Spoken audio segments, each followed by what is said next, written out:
Greetings, mortals, and welcome to Ludonauts. The nights are getting darker, there's a chill in the air, and the smell of pumpkin spice latte floats on the breeze. Yes, it's time for our Halloween special. Now, who do we have knocking at the door? Is it trick-or-treaters? No, it's our Ludonauts. Ludonauts, please introduce yourselves. Hello, I'm Michael, and I'll be playing Merigar, the Befouler of the Holies. Hello, I'm David. I'll be playing Ligan, the Gutterborn Scum. Hello, I'm Craig. Tonight I'll be playing Prouge, a wretched royal. We return, dear listeners, to the dying lands of Mork Borg, but we're taking a break from our regular characters for a little one-off Halloween special in a story called Graves Left Wanting. Let us begin. You're all dead. That was quick. Yep. What's the last thing you each remember? I think that Merigar was in a unprotected cathedral, because he does like those, turning all the inverted crosses the right way up to annoy everybody while they were away.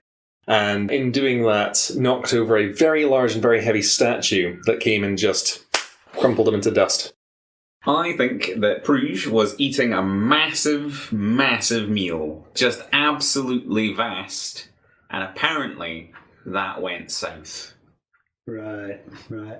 Poison or just I think it was a lot. Just burst? Just ruptured from like head to toe. Ligan, having lost yet another job and struggling to get by, he was desperately needing medicine for his seeping eye wound that he had suffered years before, and died in a mugging going wrong. Did he do the mugging? No. Did he get mugs? It was a mutual mugging. Who knows?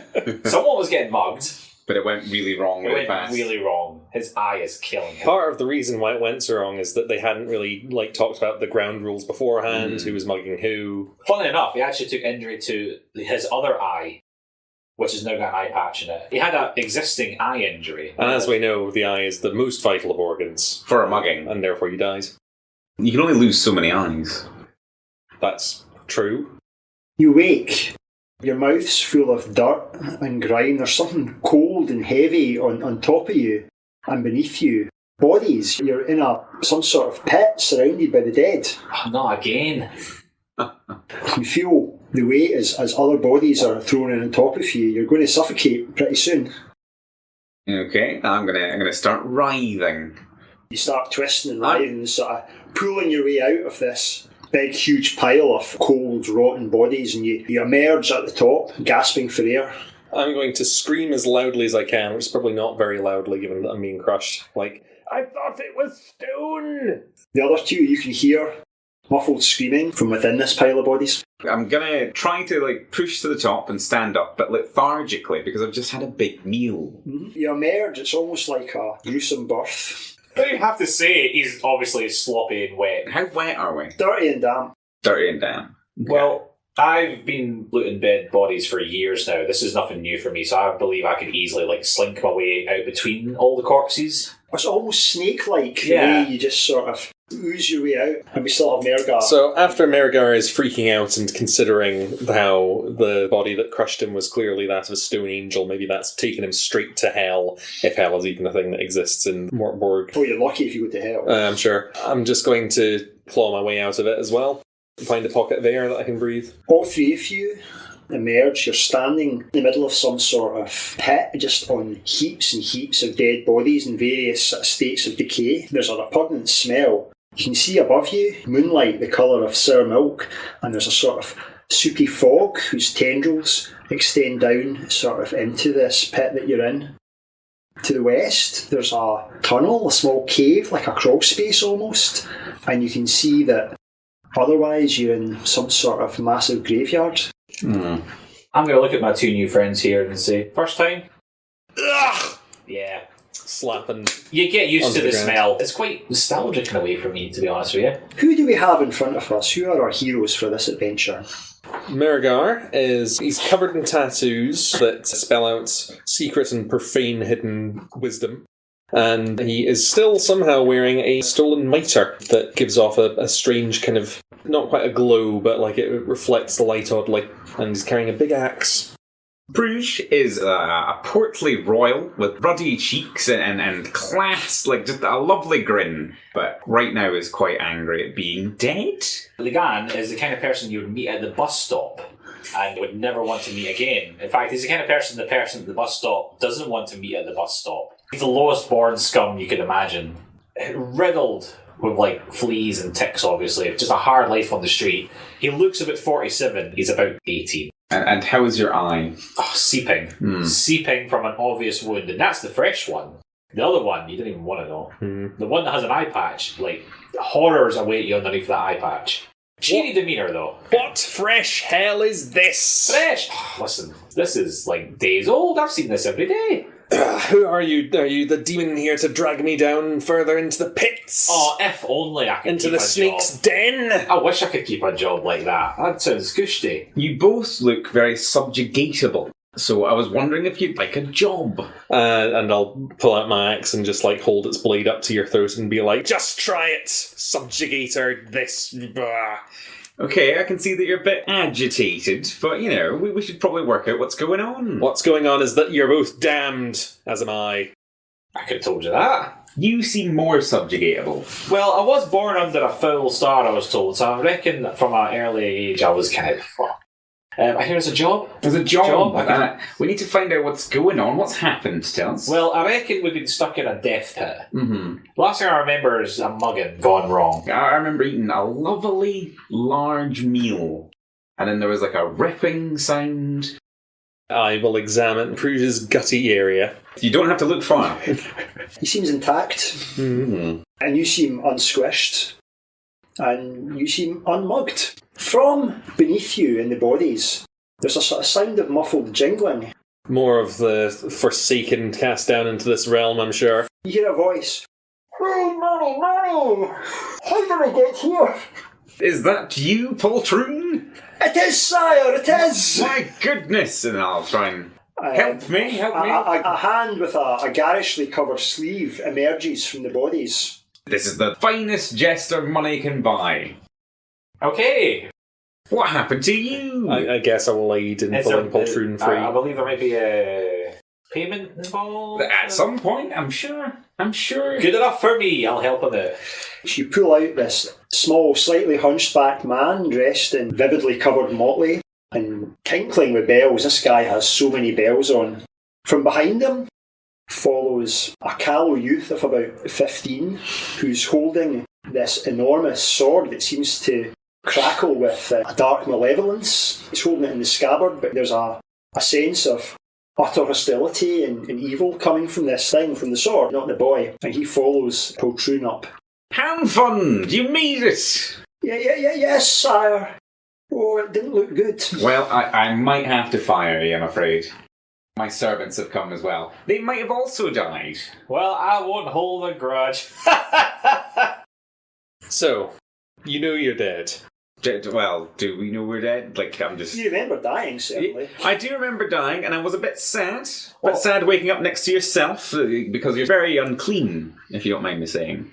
You're very unwashed. That's a lot, considering you're standing next to me right now. But then, like you say, we met my new friend. What is your name? Ligan. Ligan. You are possibly one of the least washed men that I've ever touched. That tracks, to be honest with you. I'm mostly confused, because the last thing I remember, like I said, being mugged, was being stabbed 19 times. 19 times? Yeah, Goodness. but I feel okay.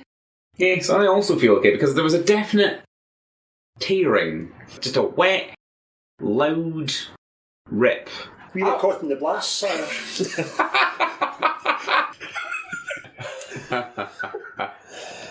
So, did you die as well, or almost? Well, you did die because obviously we're here. But did you die as well, or almost die? We are all dead. Are we? The 19 times stabbing was the serpent snapping its jaws around you and all of us. You were murked by a serpent. We're in its bowels now, and I'm sure it will digest us shortly.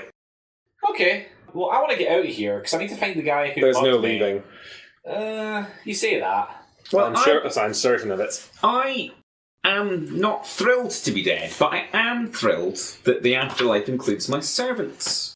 Well, I just need to find the guy who involved in the mugging and, kill him. Mug him? But you were mugged by a snake or something. No. Your friend here was saying you were mugged by a serpent. I think he's not very well. Yes, he does look heretical. I probably look heretical. You look with my heretical to tattoos. me, I'm afraid. I am wearing a mitre, though, so let that colour how it will. Looking around, it occurs to you that this might perhaps be the fabled graveyard of Graventosk. It's an enormous graveyard that stretches on for leagues upon leagues. It's been there for centuries and continually added to. Why don't you all roll a d6? That's a 6. Ooh. A 5. Hey! I rolled a 1. Mergar, you've heard that the mist in this place can play tricks on the mind, particularly the unwary. Prouge, you've heard that this place is inescapable. I did tell you. And But that might be a trick of the mind. Lagan, you've heard that there's some sort of magical barrier that stops the dead from leaving. Well, I heard that you can't leave, but I don't believe it. I don't like the idea of not being able to leave here, so I would like to get revenge. Did you hear that from other poors? Well, that's a rude way of putting it, but yes. You can't take it with you, and I'm afraid you have. I have taken it with me, and today was going quite well. I was eating a large meal, and then it went quite badly because I exploded. But all in all, this is much better than I thought death was going to be, really. I don't know if you had any strong beliefs about the afterlife, but I was fairly sort of indifferent to dying. Slightly scared. Well, gentlemen, I'd love to discuss the philosophy of being dead with you, which I don't believe, because I'm right here. I literally have. But My servants, it's great. I reckon we should maybe try and get out of here. Let's look around and see what's what, I reckon.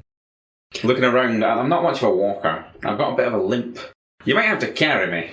So you can see two main options present themselves to you. It's possible, certainly, to climb out the pit, probably stack up a couple of bodies and get out that way and into the graveyard proper. Or the other option is there's a tunnel leading in a roughly westerly direction. You maybe have to sort of crouch down a bit to crawl through it. You're not sure where it goes. Well, I'm used to crawling through sewers and stuff, so if you don't mind, I'm just going to nip through that tunnel and have a wee nosy. And once you off, I'll say to Prouge, it may look like we can climb our way out, but it's just an illusion. We're not actually in this graveyard. We've died. We're in bowels of it, as I say. The only way out is to go in, find its heart, and stab it from the inside. Interesting. And I'll go and crouch in through the portal as well. Well, I don't like being left alone, but with my two servants, I will try and sort of amble on behind you. And I'll command my servants to come with me. Your servants follow you. Now, this tunnel, it's fairly narrow. The ceiling's quite low. And this is not an ideal situation for Prouge, being on the portlier side. Apparently. The five of you sort of pick your way through this tunnel. It's full of cobwebs and it smells really sort of dusty. After a little while, you emerge out into a slightly larger space. It seems to be some sort of tomb. The air is stale and warm. The floor's covered in a drifting fog. And in the centre of this area, there's a sarcophagus standing up, flanked by two unlit torches. There are two tunnels heading off in this room, one to the north and one to the south. Interesting. This is quite an opulent room. Maybe this is meant for me. I was quite successful in life, being royal, and I don't want to toot my own horn, but I will. So potentially... Didn't your country sink into the ocean, though? It might have done, but they don't need to... The poors don't need to know that right now. This might be meant for me. This might be my sarcophagus. I'm going to immediately look around for anything valuable I can nick. There's nothing obvious. The sarcophagus is made out of age-blackened oak. It's got fairly intricate carvings. It seems to be a sort of like a knight or a nobleman of some sort. And there's the two unlit torches at either side. Okay. Could I open the casket? Is it open? Would you like to make a strength test? You're looking for 18 plus. 18? Oh. 12. It's really stiff. You're just tugging at it. It seems like it's not a one-man job. Interesting. Well, I do have a bomb if we'd like to, A bomb? You've got a bomb. Are you one of these uppity people that can't quite, know their place? Well... You are confirming a lot of my suspicions about the lower classes. Look, trying to nick things, bomb things. Normally I wouldn't trust a ritual like you. Mm-hmm. But you like me, though, don't you? The weird one keeps saying that we're dead. Mm-hmm. I also think that we're dead. I do remember just tearing, just shuddering in half. So I'm willing to make a compromise and work with all you weirdos. But at the same time, I'd like to make a little bit of moolah, because, I'm sure that I could promise you money. You are speaking to my weaknesses. Mm-hmm. We could get your eye looked at. Not my eye. We could get your eye looked a at. lucky eye? Mm-hmm. Which one? The one that's currently profusely leaking everywhere. Well, It's good that the floor is misty, That because... is narrowing it down to my 2 eyes. Mm-hmm. What is your presence, by the way? 1. Okay, +1. Yeah. Okay. So you can see better than me. I never said they weren't working. I'm wearing an eye patch on my recently wounded eye, but I have an old wounded eye, which is stinking and rotten. Merigar will take a break from painting horrible graffiti all over the entirety of this tomb to go and help you open the sarcophagus if you'd like. Sure. I'll stand well back. There might be something useful in here. Wink. So you're not going to lend a hand at all? Oh, no, I don't plan... This is beneath you. Physical labour. Physical labour is beneath me, and I don't think I'll have my men lend a hand. Physical labour, mental labour, emotional. I'm just essentially better than you, and you just have to accept that. Okay, one of you like to make a roll? You're looking at 16 plus now. Although my luck in this game is so bad that maybe you should be rolling. So because of my +0, that is still also a failure. Could any of the servants possibly be helping us out?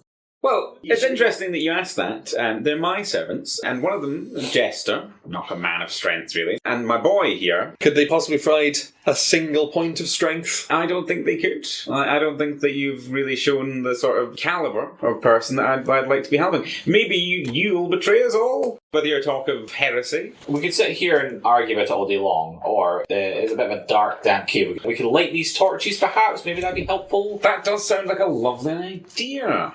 Does anyone have fire starting stuff on them? Unfortunately, no.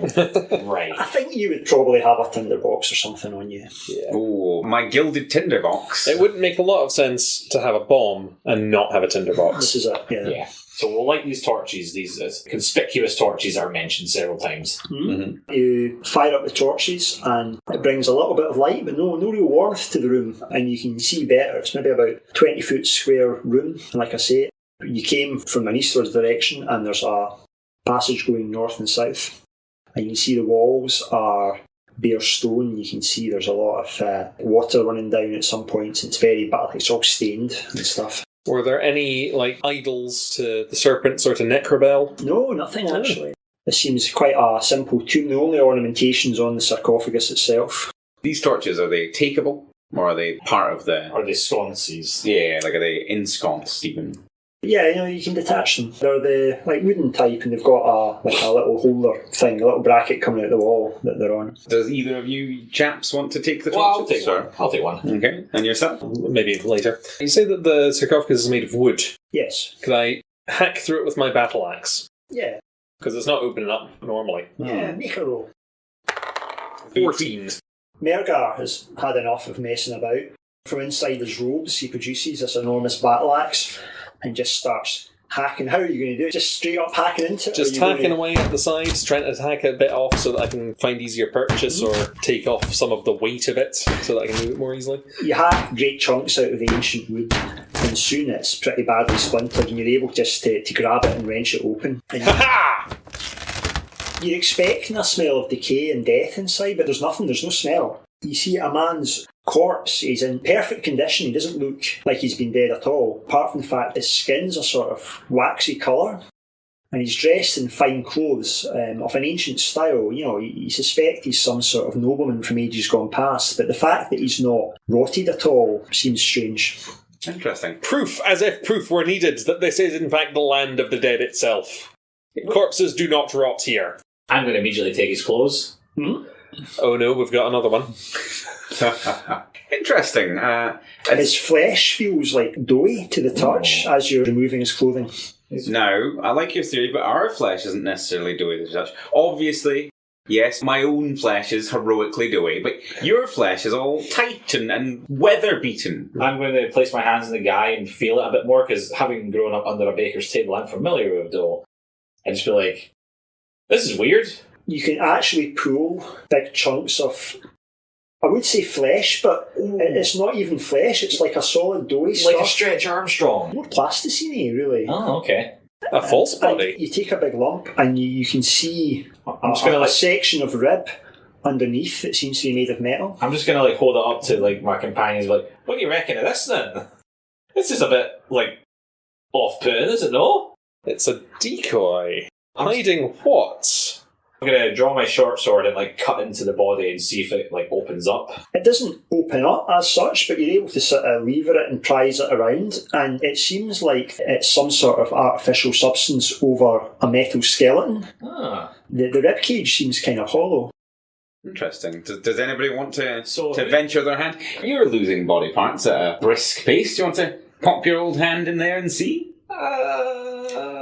I mean, I'm fully intending to try and remove as much of this stuff that's hiding what's ever in there as I can and find out what's hidden under the body. You're just going to dig into just going to take, my knife or whatever and just going to, spread away the plasticine. Now, have either of you seen The Terminator? I have seen The Terminator. Quite enjoyed The Terminator. None of your characters have seen The Terminator. You open up this sort of chest cavity, and under the chest cavity, and something large and red drops out, almost at your feet. Mine. Is it the heart? It's roughly heart-shaped, but it seems to be a massive fist-sized ruby. I'm going to immediately grab it and draw my sword and everyone say, I called it first. No. We were talking about payment for your services. Poltroon jingles and says, "Ho ho! Have a heart!" You'll be the first to die. How dare you, sir? He's the finest comedy wit of our time. Well, he was until I'm going to put the point of my sword in his neck and be like, don't even try it. Now, I do have a lot of necks, so be careful. It's more chin. Yeah. What I put on one of his chins. I don't know which one, just choose a chin at random. Now, you rich types have got plenty. This is mine. I called it first. What is that stone? I don't know, but it looks shiny. Can I see it? No. In more detail. I'll put the sword over to him. Don't even try me. I need new eyes. Interesting. You should probably fight each other for it. In ritualistic combat. Men, women, children, cats, dogs, pigeons. Thankfully, I'm already dead, so it doesn't really matter very The much. sick, the disabled, the elderly. Go at each other with knives. I'll stand over here. I'm not drawing a weapon, I really quite like The to ruby see. is slightly warm to the touch. There's a faint and almost imperceptible sort of pulse to it. I don't know if they're supposed to do that. It's kind of tingly, but I'm going to hang on to it. If you recall, I said that the only way out of the beast is to stab at its heart from the inside. I wonder if I was maybe a bit more correct than I even realised. Oh, you sneaky bastard. I'll remember this, and I'm just going to toss on the ruby. So I'll grab the ruby. So examining it very closely. As I described, it's roughly heart-shaped. It's about the size of a fist. It's not actually beating like a heart, but as you hold it in your hand, you can feel a faint sort of pulse. If I hold it right up to my ear... You don't hear anything. It's a bit more subtle than that. Very interesting. I'll put it on the corner of the sarcophagus that's still there, and I'll strike it with my axe. Can't watch.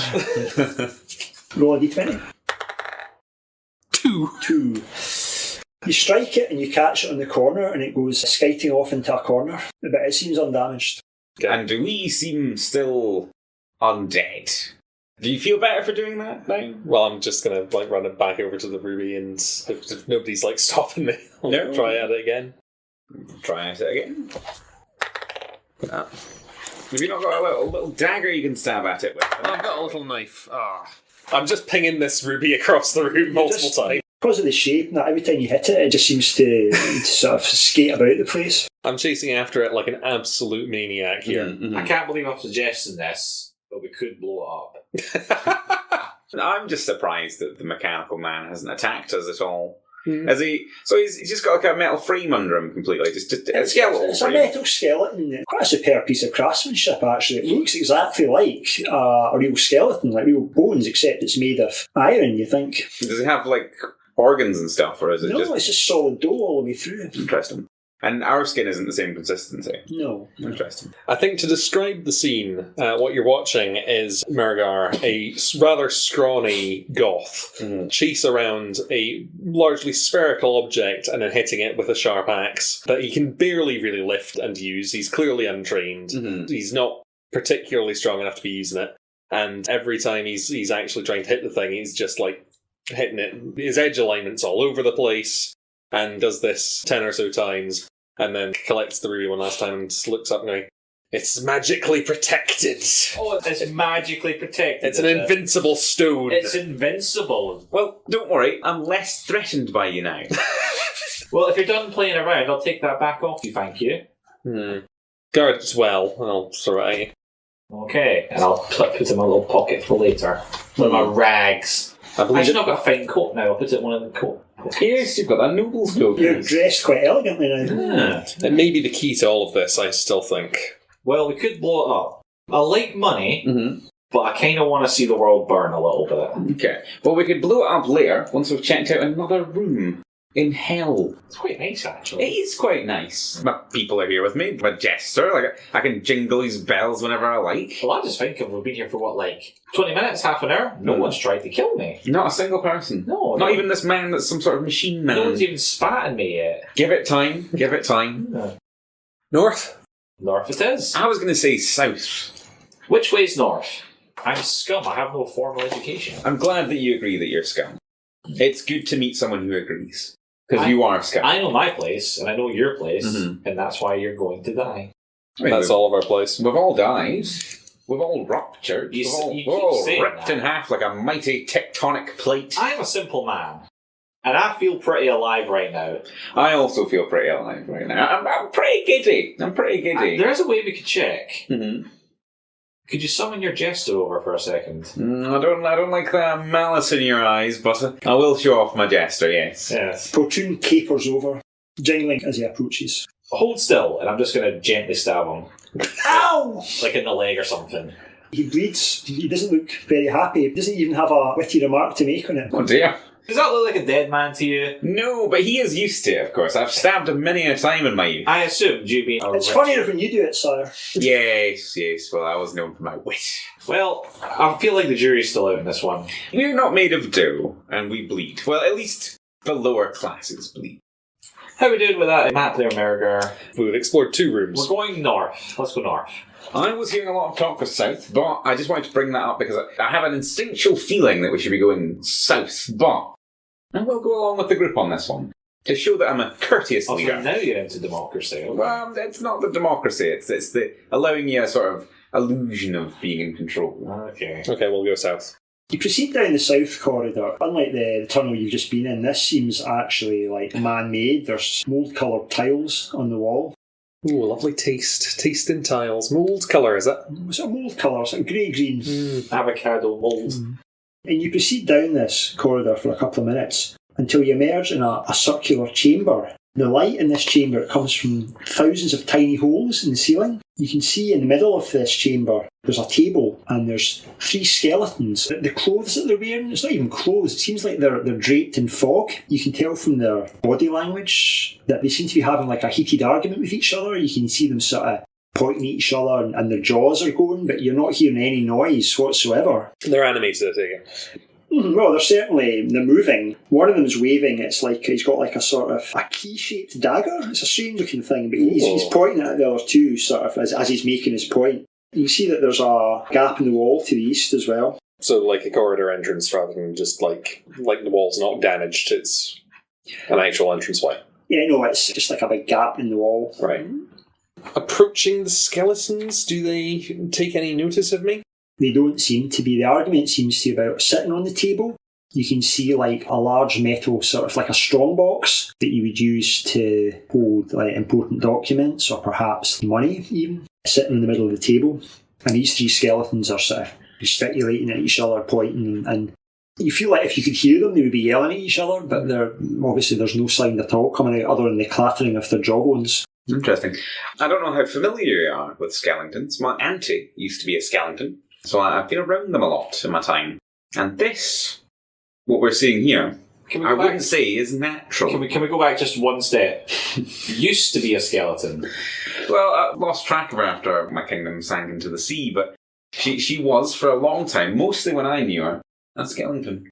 Looking up at the ceiling, the pinpricks showing light, are they evenly distributed, or is there a pattern? It seems fairly random. Okay. Random? It seems So like the ceiling's been damaged in some way, and then there's some light source above that's just shining through. And the floor? The floor's just packed earth. Did the skeletons notice us if I was to get any closer, like within their eye line, if they had eyes? You get a bit closer and they're still ignoring you. If I dig in the earth at our feet, can I uncover anything? It takes a bit of effort because it's like packed earth, as I say, but there's nothing, there's just more earth underneath. My hypothesis was that maybe the pinpricks are caused by spikes that rise up out of the floor. Good at this adventuring, aren't you? Well, you have to find tombs in order to befoul them. I wouldn't know anything about that. Well, you'll learn, I suppose. Can I tap the skeleton that's got the key dagger? Can I tap him on the shoulder? Does anything happen? He more or less just ignores you. He's still deep in argument with his other two skeletons. Does anybody speak skeleton? No one speaks skeleton. Not anymore. No. If only your auntie was here. She didn't talk, that's the thing. She didn't talk, she didn't say much. She was mostly just there. Are you sure she wasn't dead? Yes, she was dead, but she was a skeleton. Right. I'm just not going to go any further with this. I think these are mockeries of life. Well, so are we, apparently. An animated scene for us. I don't know if they're really creatures. Going to try and just snatch the key dagger. Perhaps I should do that. I'm a bit more learned in these. Well, I've already done it. As the skeleton's waving the key, you sort of grab it and wrench it out of his hand, and immediately they stand up and attack you all. Okay. Combat time. Yep. Woo! So, initiative. So they go first. 3. The skeletons immediately leap into action. The skeleton that had the key, you've got the key in your hand. Like a sickle made of condensed smoke sort of forms in its hand. Ooh. And it sort of tries to swing at you with it. So, because of my magical mitre, I only have to beat 10. 10, yeah. So my agility is +1, so I've got a slightly better than 50-50 shot at this. Hey, I have succeeded. 16. To be fair, when you've done this, you were expecting possible retaliation. Yeah. And you leap back as this sort of foggy sickle swings by. Another skeleton leaps up over the table and lunges towards Prue. He's got a sword that's just appeared out of fog. Good gracious. A 15. He's a little bit further away, and actually, for a big man, you're surprisingly deft in your feet. A light sidestep. You've got to really know how to move so that you can get in at the buffet before everyone else. I wasn't going to say. The third one forms a sort of axe out of fog in his hand and jumps out lunging towards Ligan. 18, that's a success. This is not your first rodeo. It's not the first time you've been attacked by a man with an axe. Or even a skeleton with an axe. Not even recently. Yeah. No. Again, you managed to avoid it. And now it's your guys' turn. Okay. Hamfund, my sword! And I'll draw the cursed blade. The room fills with a sort of malevolent energy, and you're sure you can hear like a really creepy choir singing in the background somewhere. So the closest skeleton I'll say, "Have at you, vile fiend!" Oh. Do we want him to roll a 1 the first time? You pull the sword out, and somehow it goes straight through Hamfund's. Do you want to use an omen? I kind of don't, but I want to use an omen. I'll re-roll that. Instead of pull or something. That's not how you draw a sword. Okay, if it goes 1 again, he's just getting sliced in half. I'm hoping for 1. Have at you, vile fiend! 3. You lunge out with this massive sword, but you're a bit off balance from having just pulled it out the scabbard, and it is a fairly weighty blade, and you miss your skeleton. I'll engage with my axe on the one with the sickle. Maybe I should be using the key dagger. It might be better, but I'll use what I know. Great big axe coming at its head. 17. 8 points of damage. Oh. So I can't smash a ruby, but I can smash a skull. You bring your big heavy axe right down, you smash right through it in one go, and it just falls apart in a big crumbling heap of bones, and the fog dissipates. So I will now attack my assailant with my short sword. 6. You stab at it, and your sword just goes like into its ribcage and out again without having actually done anything to it. You've never really thought about this whole fighting a skeleton It's thing. more a slashing motion you want to do, the tip. You're not so good against a skeleton. Yeah. That's all. Initiative, right? Someone else want to roll this? Yes, because you're bad at it. I take back my criticism. I rolled a 1 for initiative. At this point, Poltroon knows what he has to do, and he begins jingling and capering in a sort of distracting way. So any defence, you're looking at 10 now. Okay, so is a skeleton coming at me? It is, yeah. Okay, defend myself. You sort of belly barge it backwards. It's your signature move. I'm throwing my weight around. Ha ha ha ha! Good one, sire! Lygan, the skeleton that's on you is trying to swing at you again. So I'm going to have even more buffs because I've got the Jester and nothing. Yeah. 16. Yeah, you dodge that easily. Swinging at nothing. My sword, my cursed sword, is flailing in the air, and I'm going to attempt to bring it down, and I'll be like, back, foul creature! A 20! Ooh. 2. So 6. 3. 9. So 9 times So 2. 18. 18 damage. And how does the curse present itself when the cursed sword strikes? You take up your cursed blade Eureka and you swing down, and there's a sort of blur of dark energy, and the skeleton almost just crumbles to absolute dust in a way that shouldn't have happened just from the blow you done. And this is the power of the magic yet cursed sword that you carry. That I sometimes carry. I will immediately sheath it. I will take another swing at the attacking skeleton. 15. That's a hit. 2 damage. You swing out with your sword and you smash into it. Various bits of its ribs and spines sort of break off, but it's still standing. I'll go and see if I can finish the job, and I'll just run screaming wordlessly and just strike at it, wildly swinging my axe around. And that went about as well as you'd imagine. 3. That was a miss. You're a little bit too wild, a little bit too keen. Initiative again. I'm going to go for it this time. A 4. So you guys get to bully the skeleton into submission. I'm already there. I'll keep swinging. 4. Swinging and missing. Look out, lower classes. This is how it's done, and I'll club the skeleton on the head with a club. You have a club. I have a club. That is an 11, I'm afraid. That is a miss. Don't look out, lower classes. That's a bad miss. That was your peasant beating club. Yes. I was taking another swing with my sword. 5. Once again, you miss. The skeleton's sort of jigging about, trying to avoid it, and it's going to swing back at you. Okay. You've annoyed it. Welcome to Mork Borg combat. That's a 1. That's a 1. That's a 1. fumble. Because you fumbled, you'll take double damage from this attack, and your armour's reduced by 1 tier, which means you don't have armour. Cool. So I don't want to do that, so I want to use an omen. You do want to use an Is omen. that just a reroll? You can use it as a reroll, or you can use it to negate the fumble. I'll go down a reroll. Yeah, unless you roll the 1 again. 1 in 20 chance. Yeah. What are the odds? Yeah, what are the odds? 1 in 20. That's basically never going to happen. 11. And you reduce the difficulty on defense as well, don't Yes, and with the Jester as well, so it's a pass. Yeah. Let's see. Certainly not a 1. Shall I roll initiative? We go first. Clubbing time! I'm going to show you how it's done. A 14. Call the DJ because it is indeed clubbing time. You set about the skeleton with your big truncheon.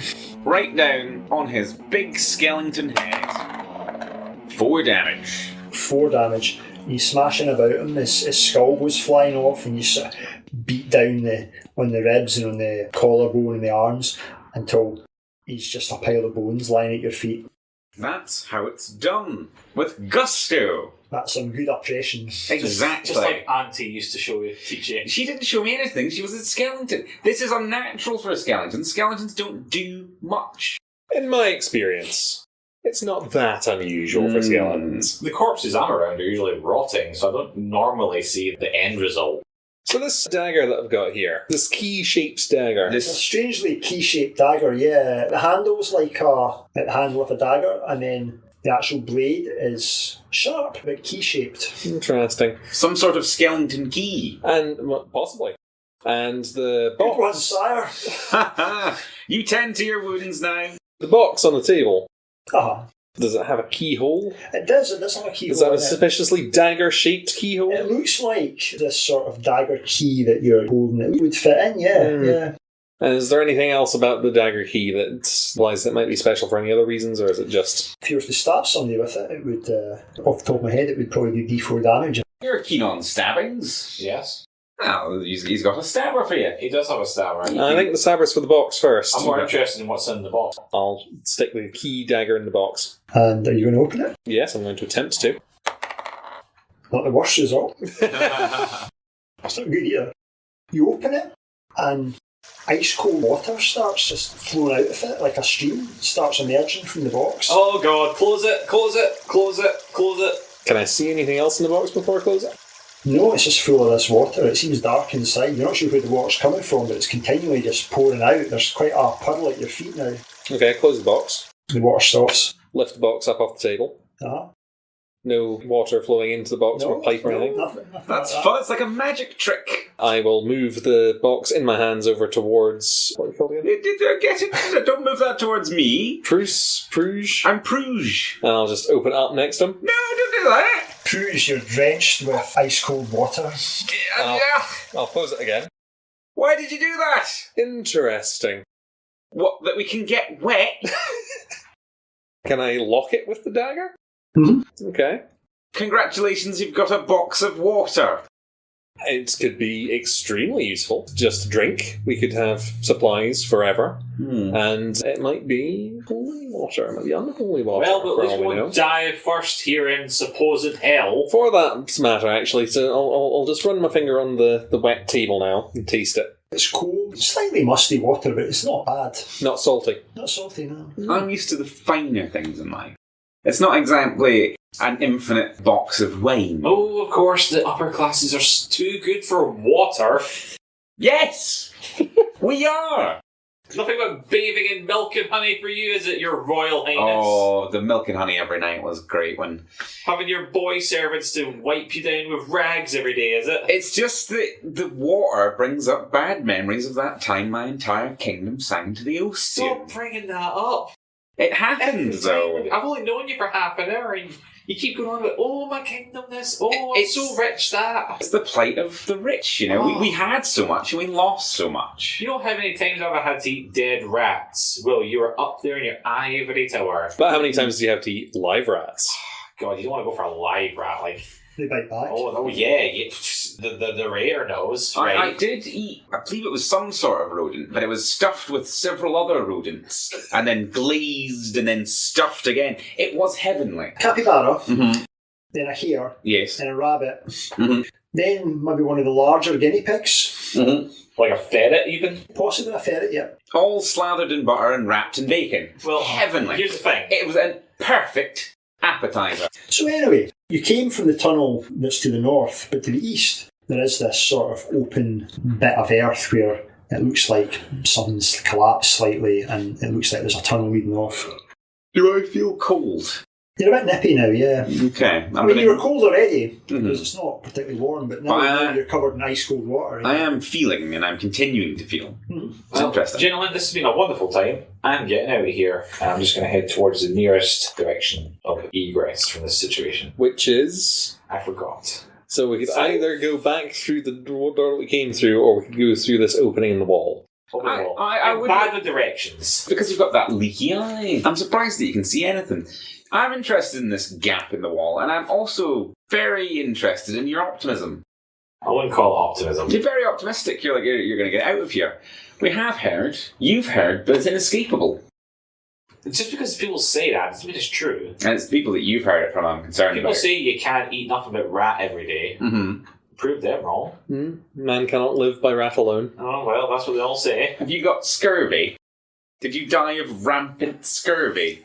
No, I No. told you it was in 19 stab wounds. The 19 stab wounds were a lot, but the scurvy finished you off. It wasn't so much scurvy as much as it was like a really oppressive iron over-efficiency. So there's a gap that I could possibly squeeze through here. Yeah, it looks like almost like something's collapsed. I'm going to squeeze through that hole. Yep. I suppose we'll follow. Again, it's a pretty tight fit for Prouge. I've got 2 days of food with me. Is there any butter or oils that I could lubricate myself with? Portruman and Ham Fun, they follow behind you and they pressing on a buttock each and they sort of push you through this sort of fairly narrow passageway. Good work, lads! Just pulling the fat around your back and clipping it like skinny Homer. Yeah, just absolutely Winnie the Poohing out of this. You pop out in a really ornate stone-walled chamber. The floor's flagstones, but you can see in the middle of this there's a marble coffin on a sort of raised, there's like 3 or 4 steps going up to it, and it's a sort of raised bit. And there seems to be some sort of liquid leaking out from it, sort of yellow liquid. There's puddles of it on the floor, and you can see that where it's puddling, it's started to erode the flagstones. There are 2 rows of columns that are holding up the ceiling, which seems to be buckling slightly. And there's a set of stairs to the north, which seem to lead up to the surface. Ooh. Our dark journey may be at an end. And I can't pass up the opportunity to loot the dead, so quick bit of looting, then we'll get out of here. So yeah, it's really an ornate chamber. There's mosaics on the walls. You can see there's a man quite flamboyantly dressed and he's playing, those long medieval sort of cornets, a big long trumpet type of affair. He's playing that and he seems to be sort of cavorting through the woods. You see that on one wall, and on another wall you can see the same man. And this is in the mosaic. He seems to be in some sort of a hut, and there's a very witch-like figure. He seems to be engaged in conversation with him. He's signing something on a bit of parchment. This old hag-like woman's holding out to him. Interesting. So, you said about looting dead. I'd love to loot some. Now, before you go looting the dead, I would like to note that this yellow ichor, you, young man... I'm very familiar with it. I'm quite leaky. You're quite leaky, and you might be familiar with it because you might think it's piss. But I suspect that it's some sort of acid. There is a smell, like a sort of sick kind of a smell, you know? Which you'd be very familiar with. Just like home. Like bile, kind of, almost. Well, nothing to worry about here. Let's crack this boy open. I've got riches upon my wildest imagination in my pocket, but, you can be more rich. So are you just going to go up to the big marble coffin? Yeah, we'll go that a wee... seems to be leaking the liquid? We'll have a gander at it, see what the situation is. Are you just going to plough straight through, or are you going to avoid the puddles? I'll try not to step on the piss puddles, yes. Mm-hmm. It's not piss. You don't know that. It might be a kind of piss. Oh, I learned this from a skeleton ad. Oh, I learned this from My skeleton ad didn't speak to me. I mean, I spoke to her a lot. Oh, I was familiar with the piss fire when my kingdom was sinking. Ooh. And you're going to prise open the lid of the coffin? Yeah, we'll give it a try, yeah. But as you get towards it, it's hard to avoid stepping in the puddles completely, and there's a slight sizzling coming from your boots as they make contact with this liquid on the ground. Good thing I got new boots. Mm-hmm. You're just going to pull the coffin lid off? Yeah, just give it a try. It comes off fairly easily. It's not as heavy as you would think. You sort of slide it off, and you can see that the coffin's filled with this sort of a yellow liquid broth, almost, and floating in it are bones. Human bones are enough to make a complete skeleton just floating in this. There's also something else, something long, bone-coloured. You can't quite make out what it is. Could I try and fish it out with my sword? Yeah. You sort of prise it out. You sort of want to touch it. It's absolutely covered in this stuff. But it seems to be a baritona, a trumpet, the same type as you see in the picture. What do you reckon of this then, fellas? Interesting. It seems like this musician, this bard, was renowned enough to have a special tomb constructed to tell the tale of how he was a bard and then made a deal with a witch to have his body and bones liquefied and burnt in acid. And that's all we know. Is that something they tell about in your land, your heretical land? Tell you what, Mayor Guards, why don't you make a presence roll? I'll make a presence roll. I'll make a +0 presence roll any day of the week.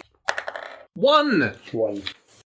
I have never heard of this person or story before. You're sure this is some old folk tale about a magic trumpet that can raise the dead?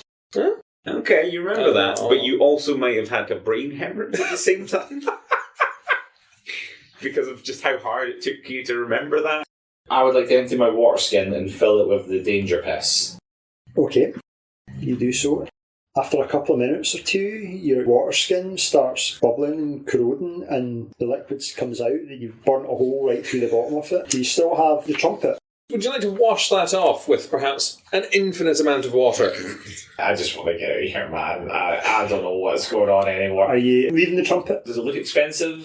It does look very expensive. It's made of some sort of ivory. It's carved with hunting scenes. Could you wash off my trumpet and then I'll take it with me? Of course, yes. Bring it over here. Take the box, right? Just put the key in like so, and then hold it over the top of the thing and just open it, and then I'll move over to the other side of the room. Okay, he's been really suspicious in how he's framing that, but okay, I'll do that. There's a deluge of water in the box, and it washes all the acid off the trumpet. Cool. Thanks, I'll hang on to this box as well. If you'd like to. More loot for me. Which one of us wants to take this cursed trumpet? Oh, I think I will if it's okay. Are you sure you will? Because I have a boy for this sort of thing. I'll take the trumpet. Are you sure you don't want a knife fight over it? We'll take the trumpet. Maybe wound each other? You seem very keen on this I'm idea. just saying, I don't You've want... raised this before. I'm just saying, I don't actually want to take the trumpet. You want to take the trumpet. He wants to take the trumpet. You both got knives. You both got legs that could get stabbed. Pruge loves a pit fight. Oh, I've lost a lot of money on the pit fighting. But I have made a lot of money on ivory. So you don't want to keep the ivory trumpets? Maybe after you've had a little knife fight over it. I'm interested, but I'm like a third party. I'll pass on it now, but if someone, or both of you can't walk, maybe I'll become a buyer. Well, you could take this trumpet out of my cold, dead hands. Okay, well, yes. I'm getting out of here, and I will kill every one of you to get out of here. I'm just saying, I have a boy, Tampon, who's very good at holding cursed items. Look at the terror in his eyes. Look at the wrinkles. Look at the weary, gaunt look in those cheeks. That's because he handles my cursed sword. We're just pawns in your sick game. Well, I think we're all in this together. I bet this is just some sort of sick sex game to you. I bet you get off on this. I bet you died on purpose just to send us here for your own sick pleasure. Well, I mean, I did die in a lot of pleasure. It was a tremendous meal, I have to say. It was possibly the largest one I had had that day. You know the last thing I ate? Yes, it was rats. It was rats. Of course it was bloody rats. What else could it have been? You need more variety in your diet. Do I? Do I need more variety in my diet? I did think you were looking quite bow-legged. How many hogs have you had? None. What is a hog? I've never seen a hog. You've never hogged. It's like a very large rat. That does sound quite good, actually. Hairless, often. Hair? I like the hair. Roasted, glazed, The even. hair is where the fibre comes from. That's where you get your roughage. Oh, yes. Shall we go up the stairs? Can I toot my trumpet as I walk? Are you going to blow the trumpet? Yeah, I'll give the trumpet. As soon as that happens, I'm going to stop exactly where I am and just turn around slowly to watch. You bring the trumpet up to your lips, and it lets out a thin, reedy note. Everyone make a toughness check. Oh, no. Toughness, you say? A 16. So that's a 7. Oh dear. 12. 12. All three of you feel a sort of churning in your guts, but Mergar, you double over in pain, and you just vomit up a stream of this vile green acid. You take d6 damage. 6. 5. 2 left. Do you have any organs left? It's just running down the stairs. Let's take that away from you. No, I'll hang on to it. Okay. I'll just stagger around a little bit, catch the wall, Okay. make sure I don't stand in it. You spit out a tooth. Don't do that again. I wasn't planning to... Oh, man. Oh. I see I need a toilet, but I've never used one before. Oh, the streets are my toilet. Because of the way the game mechanics work, I really need to eat something to regain my hit points, but I really don't want to eat anything after that. You need both of you to get more robust stomachs. Mine's is vast and impervious to this sort of thing. See, we both vomit a lot, that's why we're fine. Him for sick reasons, mine for sick reasons. The Purgatorium. You stagger up the stairs. You find yourself in the midst of this dark graveyard. The mist is thick, but you can make out the outlines of graves all around you. Oh. Yes, a bit of air will do you good. Well, look at the bright side. You can't die again, probably. Probably. I'm not convinced of that at all. You do look like death. Yes, I feel like it. So what's up with these graves? Is there any names or anything on them that we... Most of them are so worn as to be unreadable, but a few, you see a few of them have the names on them. It's just fairly normal names. Some of them are more old-fashioned than others. Okay, cool. Now that we've gotten slightly away from the smell of vomit, I might take a moment, rest, and have one of my 4 bags of food. Mm-hmm. You have a short break? Have a short break. Yes, this does sound like time for a little picnic. Because otherwise I have 2 hit points. Yeah, 2's a bit low. 3. So I have 5, which is probably enough to be getting on with. Mergar needs a little bit of time to recover after what just happened to him. So you sit and you watch him sort of sit on the top step, catches his breath and sort of washes out his mouth and eventually manages a little bit of food down and he seems to perk up slightly. You know, I thought being dead would at least end this sort of suffering. I didn't think that at all, so that's a foolish thing to say. Have you sipped up all of your guts before, have you? Well, not that badly. And I'll stand up and examine the area. So it's a fully open area, just foggy. Fully open area, you're just in the midst of this enormous graveyard that seems to stretch off indefinitely. You know, geographically, you know that the Shadow King's palace lies somewhere to the north, and you know that the city of Galgenbeck lies somewhere to the south, but beyond that, you've no idea where you are within this massive graveyard. And of course, I also know that this is all illusion and we're actually just wandering spirits.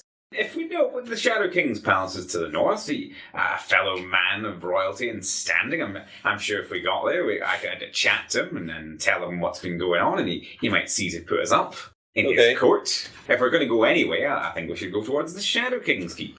He's quite a large man, I hear. Any direction is any direction. I don't care. Hearing a lot of talk from that. Do you have any input into the situation? Well, I don't really have a home, but I just want to get away from here and go sell my loot, you know. Oh, you've got that ruby, haven't you? I just don't want to live in extreme poverty anymore, if that's okay with some people. If we got back to my holdings, I could keep you in a little box. Underwater holdings? Well, yes, I'm trying to big myself up. Maybe if we could reverse the flow on the box. Where we could suck all the water out. That would be incredible. Maybe that's where the box water comes from. Let's just keep going northwards until we either hit an invisible wall that shouldn't be there, or keep looping back round until we find the same entrance here and no direction we go in can actually take us away from this place because we just keep going back to it, or something. And we can have my man, Poltroon, the jester, just kind of keep her for us as we go. If he must. His mental health must be incredible. Well, he's quite old, you see. He's been a jester for longer than I've been alive, so he's very skilled. Was he your aunt's jester, pre-skeleton? I don't know. He really struck her funny bone. Well done, Michael. Well done. Oh, I love him. Let's adventure now. Let's just walk, I guess. Yeah. A dice has already been rolled. You head off in what you think is a northern direction, although it's not all that easy to tell because it's both dark and misty. I'm assuming you've still got your torches. Yeah. Yes. Yeah. You sort of make your way through the ground. There's places where the ground's pretty rough and some places are overgrown. You know, the tombs are covered with great mounds of moss and ivy and brambles. So you're not going in a straight line as such.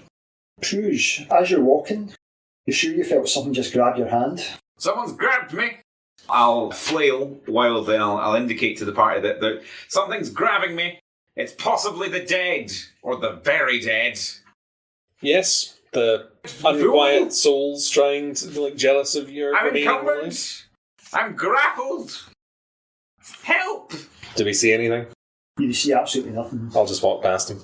It was definitely like a warm living hand, just almost brushing against your fingers. Oh. Eerie. There's ghosts. There's clearly ghosts. We're in the city of the dead, a necropolis. Of course there's ghosts. We're ghosts. Okay, We're not ghosts, are we? I'm going to correct you on that one. Ghosts aren't real. Okay, interesting. Let's all gather around. So, skeletons, yes. Yes. We saw them with our eyes. Mhm. Ghosts, never seen one. You've never seen a ghost? Oh, I've died, but somehow I'm a skeleton, but also a spirit. Behave yourself. Interesting. What if they're the unquiet dead? What if the skeletons were happy enough being dead, and these ghosts don't like being dead, and therefore that makes them an untangible and predators? Well, if they're not tangible, they can't hurt us. He touched me on the But they're not hand. tangible. This one clearly was somewhat tangible. Semi-tangible. Selectively tangible. Selectively tangible. I don't know, sounds like bullcrap to me. I'm taking out my club. for as good as it'll do against the ghosts. You'd think the cursed sword would be better I'm defense. not going to take it out and wander with it for a long time. Have you not seen how cancerous my boy is? I'll look at the boy. He doesn't look well. Oh, I think he's got tuberculosis. He's certainly got the consumption. Mind Handfund is just constantly two hands outstretched holding up this scabbard ready for it to be grabbed. He's got a sort of pudding bow haircut, traditional squire attire. Those long shoes, long pointy shoes. Bells on. Which is ironic. No bells, the jester's got the bells. Yeah. Now, how canonically old is the jester? It's hard to tell. He looks maybe in his 30s. How old is Prouge?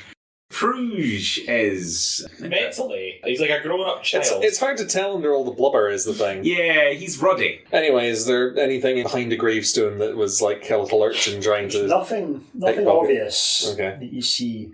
After a little bit of time, you come to an area where the graves thin out massively, and you can see that in the centre of this, almost like a clearing, there's this grand rectangular fountain. It's really ornate, really rococo decorated. Rococo period. And there's cherubs, little stone cherubs on the fountain that actually, they're vomiting mist. That brings back some bad memories for now. These cherubs have clearly been out on the lash. Beyond it, there's nothing but mist. The ground seems to disappear, and you can see a series of pillars leading upwards. You would have to maybe jump from pillar to pillar, and there's maybe 7 or 8 pillars up. There's a door just sort of floating almost on a platform. It's almost Mario-esque. Interesting. Well, I can check that out. Seems like a way out. Yeah, sir, how good are your legs? Pretty good. You ever had to escape the guards before? No, never. I've often sicked guards on people who have been stealing from us or just near us or who I didn't like the look of. Usually me. Is there any water in the fountain? We can change that. There is. It's quite green and slimy. The fountain itself isn't actually in operation. At the top of the fountain, there's a crest, and there's these 2 statues that are holding a stone jar. Okay. I'll have a bit of a closer look at the statues in the stone jar. It's quite high up. You would need to climb to get close, and it's really slimy. Could I take my heavy chain and whirl it around my head and try and hit the jar with the chain? I think you'd probably need an agility test. I would say you're looking for 15 or up. Well, I'll try that. And probably fail. 17. You whirl the chain and you wrap it round above your head. You pull this thing. It's not attached to the statues, it's just they were holding up. It comes down with a big thunk. Interesting. And is there anything in it? You prise open the lid, and it seems to be filled with gruel. Gruel? Gruel. I wouldn't know anything of that. Does it smell? Smells gruely. Smells like unspoiled gruel. Smells like legitimate gruel. You've got perfectly good gruel here and you're complaining. Smells quite not bad, It's a actually. feast for kings. No, they're not kings. What is this then, this gruel? What's gruel? It's a porridge made from green. Oh, ma. A green porridge, is it? And there's nothing else to it, it's just gruel. It's a gruel being held up by these statues that look like... Quite angelic looking figures. They've got the sort of robes, the wings, you know. Now, given that we are in Mork Borg, does being angelic make you heretical? Is this the religion that I would be particularly drawn to? I don't think it's a religious thing per se. Okay, these angelic figures is not particularly religious. Interesting. I will take some of the gruel. Uh-huh. I've already smelled it, so I'll just taste a little bit of it. Save some for me. Remember, they've got no insides. They all got burnt out by the acid. Me. You might not be able to stomach it. You might not be able to keep it down. Are you having just a gingerly little mouth? Yes, I will gingerly take a gingerly amount of the gruel. Tastes quite good. I mean, you've had a lot of gruel over the course of your life, but this is decent gruel. And having swallowed a mouthful or two, you're taken back to your childhood. You remember sitting eating gruel with the elder brothers of your heretical order. And you remember how nice it was eating gruel back then as well. To be served our daily gruel, or daily one singular portion of gruel. You remember how much, as a child, you look forward to the gruel hour. A whole hour of gruel, that does Well, sound... if we were lucky, it would usually get called off for more prayer. I could probably eat gruel for an entire hour. I could probably eat a thing for an entire hour. I have many a time. I would also like some of this gruel, because it's a delicacy. I think I would like to offer you some of the gruel, and absolutely. you none of the gruel, because you'll just eat all of it. That's deeply offensive. I don't want any of your gruel. I will take a comically large spoon out of my pack and fire into this gruel, because see, gruel day once a year, when you save up enough scraps, that you don't have to have a rat, you can have a gruel. Best day of my life. Happy Gruel's Day, we would say. Merry Gruel's Miss. Merry Gruel's Miss, you're correct. Yes, Merry Gruel's Miss, as we would tuck into our gruel. The taste of the gruel does transport you back. Now, your childhood was terrible. You spent most of it under a table, getting beaten and kicked. When enough of the scraps would fall off the table, I'd gather them all up and make my own little gruel. Yeah, and you remember this, and you remember how nice it was to have just a full belly. Maybe just been warm for a wee while. Oh, yes. Warmth, I remember warmth. Takes you back. We'd have a little side of rat just to sprinkle over it sometimes. Yeah, well, you want the kind of stability of the rat, wouldn't you? Crush up some roaches for seasoning. Oh, lovely. A little bit of grated roach. Oh, can't I beat Just it? the dust over the top. Is he lost in a reverie forever or anything like that? No, you're not. I mean, you're still fully compass mentis. You're just thinking about the very few nice moments from your childhood that were gruel related. When I get rid of these rubies and get my money, I'm going to have gruel every day. It's good to have high ambitions. Oh, to have gruel every day would be amazing. Pull yourself up by your bootstraps and gruel every day. Gruel every day. Twice a day even. Twice daily. Twice a day gruel, imagine it. Can we keep this urn, or is it too heavy? Yeah, you could probably carry it with you. Yeah. Alright, okay. Does the gruel replenish noticeably? No. Once you've taken some gruel, the level does go down somewhat. I mean, neither of you have tanked into this gruel, so you still have this supply with you. Interesting. Okay, I'm just going to note it down on my sheets as nostalgia gruel. Nostalgruel, there we go. So, do you reckon you can jump up over this empty space? I might need to get into the head zone first. Can you say, get 'em boys or something at me? Sick 'em, boys. Right, headspace achieved, let's go. Agility roll, you're looking for 12 up. That's 15. Yep. It looks a bit touch and go, but you've got a lot of experience of climbing into upper story windows and things like that. So you sort of hop, you jump. There's one pillar where you're a little bit wobbly, but no, you're fine. Soon you're standing in front of this door that seems to be just floating in space. Let's open the door. Before you go in, if it's the door out, good luck out there. I won't be back. I don't assume that you would. You open the door and you can see that there's a set of stairs leading down. Which doesn't make sense because it's floating almost on a platform in the air, but nonetheless. I'm going to come out the archway again. I'm going to look round the back one side, look round the other side, and go, reckon it's magical. Might be onto something with the whole being dead thing. I might need to take these with me for this part. I'm simply not going to jump over those pillars. Yeah, that's a tricky part. How long is my chain? It's heavy, I know that. You've got 15 foot of heavy chain. Could you hold on to one end of the chain, and then if I were to fall, you'd be able to Get us all anchor up me? in and pull. Yeah. How portly is Odysseus? How dare you, sir? I have the model physique of the younger upper-class gentleman of today. You may not like it, but this is what the perfect royal body looks like. It's robust, potential muscle. Okay. What you need to know is that I have a -1 to agility. Right. It's doable, but... How high off the ground is the tallest pillar, would you say, roughly? It goes down into nothing. There's no It's just ground. mist. Oh, right, okay, Yeah. right. So if he falls, he's dead. Yeah. Probably not, just falling for all of eternity. That's worse than death. Yeah. Okay. Do we want to investigate this then? I would like to. You'd like... Okay. I'll go last then. Okay. Would you be able to catch this if I threw it up to you? I mean, yeah, I probably presumably would. Okay, I'll try I'll that. not make you roll because you can just keep trying it until you get there. Yeah. Here we go, right. We'll get everyone up, and then we tie the chain around the big fella, and then he can try and get up, but if he slips, we can at least catch him. Yes. Big as in... Or, important. alternatively, he pulls you all down with him. Yes. Right. We could let him go if it comes to that. I am not a metaphor!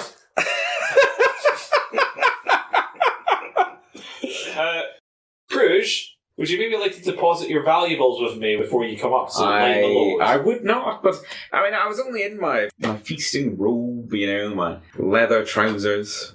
I'll have all of my valuables with me, really. Okay. Other than my water skin, my 2 days of food, my backpack, my bear trap, and whapping it out My grappling hook. Oh, God.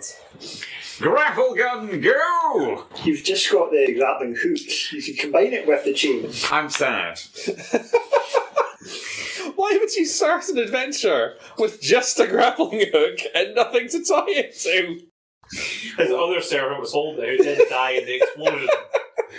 I thought it was a whole thing. Okay, I've got a grappling hook. Does that help? Does that help us scale these heady cliffs? Like in an adventure game from the 90s, you could combine it with the chain. I think we should maybe combine it with the chain. Yes. And then when we get up there, we can anchor the grappling hook to the door. Yes. And then that will mean that if you were to fall, you probably wouldn't just pull the rest of us to our eternal... I could wrench the interdimensional door from its moorings. I'm hoping that you're not heady enough to do that, but I suppose it's possible. Do that. Would you like me to roll a dice? Are you going to go first? I'll go first, thank you. Okay. Mergar, how do you approach this? So, throw up the chain. We don't need to roll because just keep trying until you catch it. Yep. I'm holding on to one end of the chain. Might tie it around myself if that's possible. That's a chain. Don't know if it's possible. You can look around your arm. Yeah, something like that. Yeah. And then just try and jump my way up. Oh, 17. You're fairly spry, and this actually isn't all that hard. Although, obviously, your heart's in your mouth the whole time you're doing it. You hop your way up the various columns, and pretty soon you're standing on this sort of platform. Yeah. Also, I definitely did remember to take the grappling hook with me on my way up. Yes. Yes. So I'll now attach it to the chain and anchor it on the doorway. Okay, who's up next? So, Poltroon the Jester, and then Hamfund the Squire, and then myself. What will be advantageous to Halfrin the Squire is he'll be able to hold the giant sword like a balancing beam. Yes, he will. He will be holding a giant sword, won't he? Do you need me to roll for them, or will you I'm roll? going to roll for Poltroon. Okay. Poltroon sort of steps up to the edge. He looks too nervous to make any sort of joke or witticism. You can see he's shaking and his bells are jingling as he shakes. He says, "Oh well, here we go." He's really clumsy, he's not good, but he does manage to make his way from pillar to pillar. Then it's Hamfun's turn. He looks almost as nervous as Poltroon did.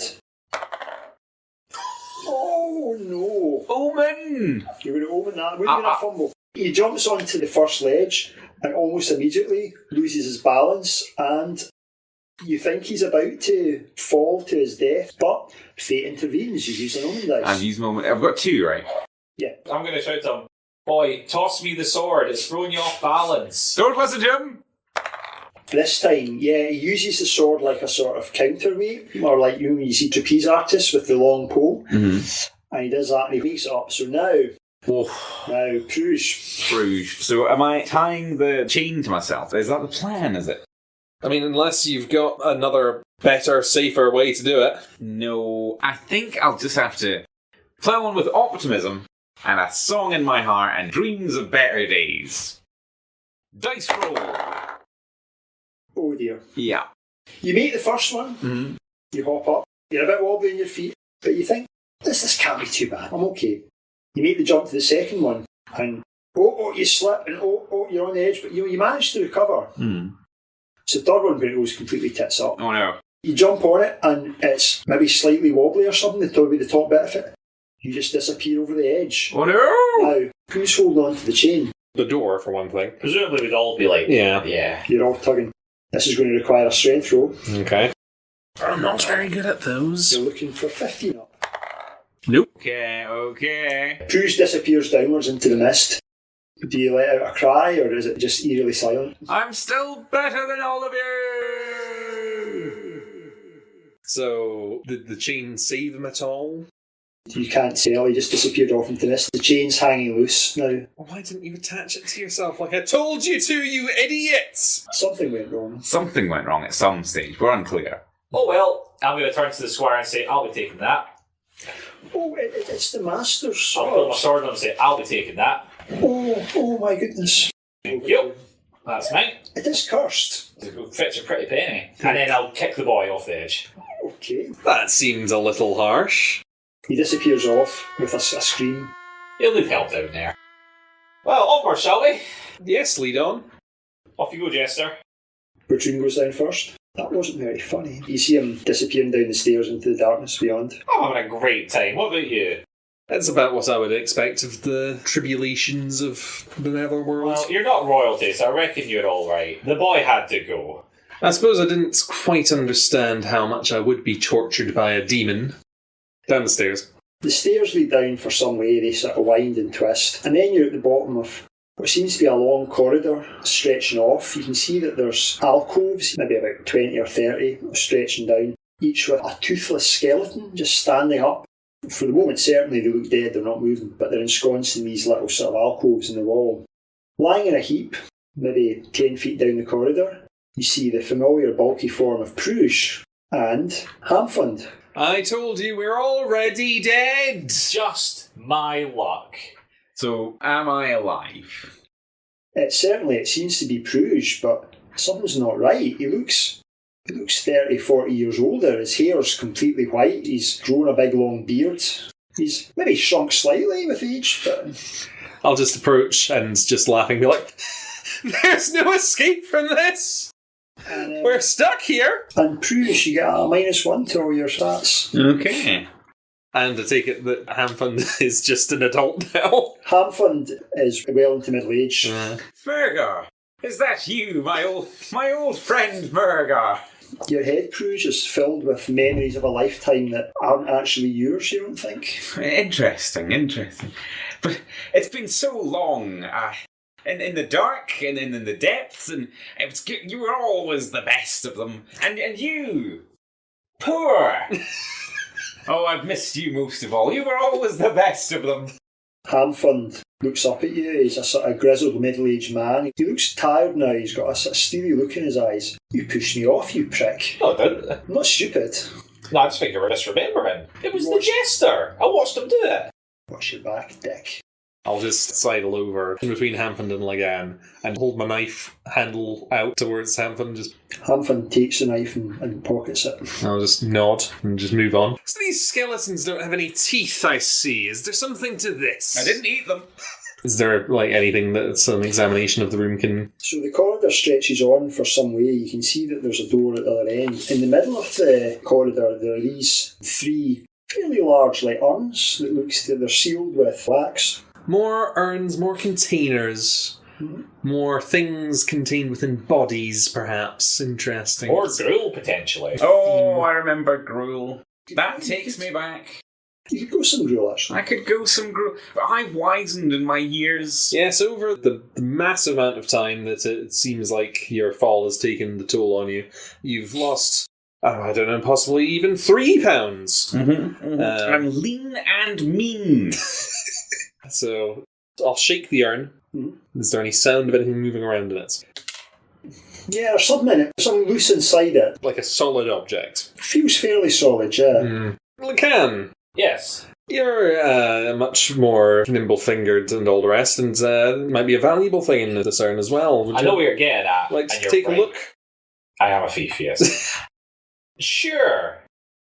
More grave robbing to be done? Absolutely. Glad to see you are alive, by the way. They're not. Did I ever tell you about my auntie, who was a skeleton? No, you haven't actually. Oh, she was lovely. Very light. Very ornamental, even.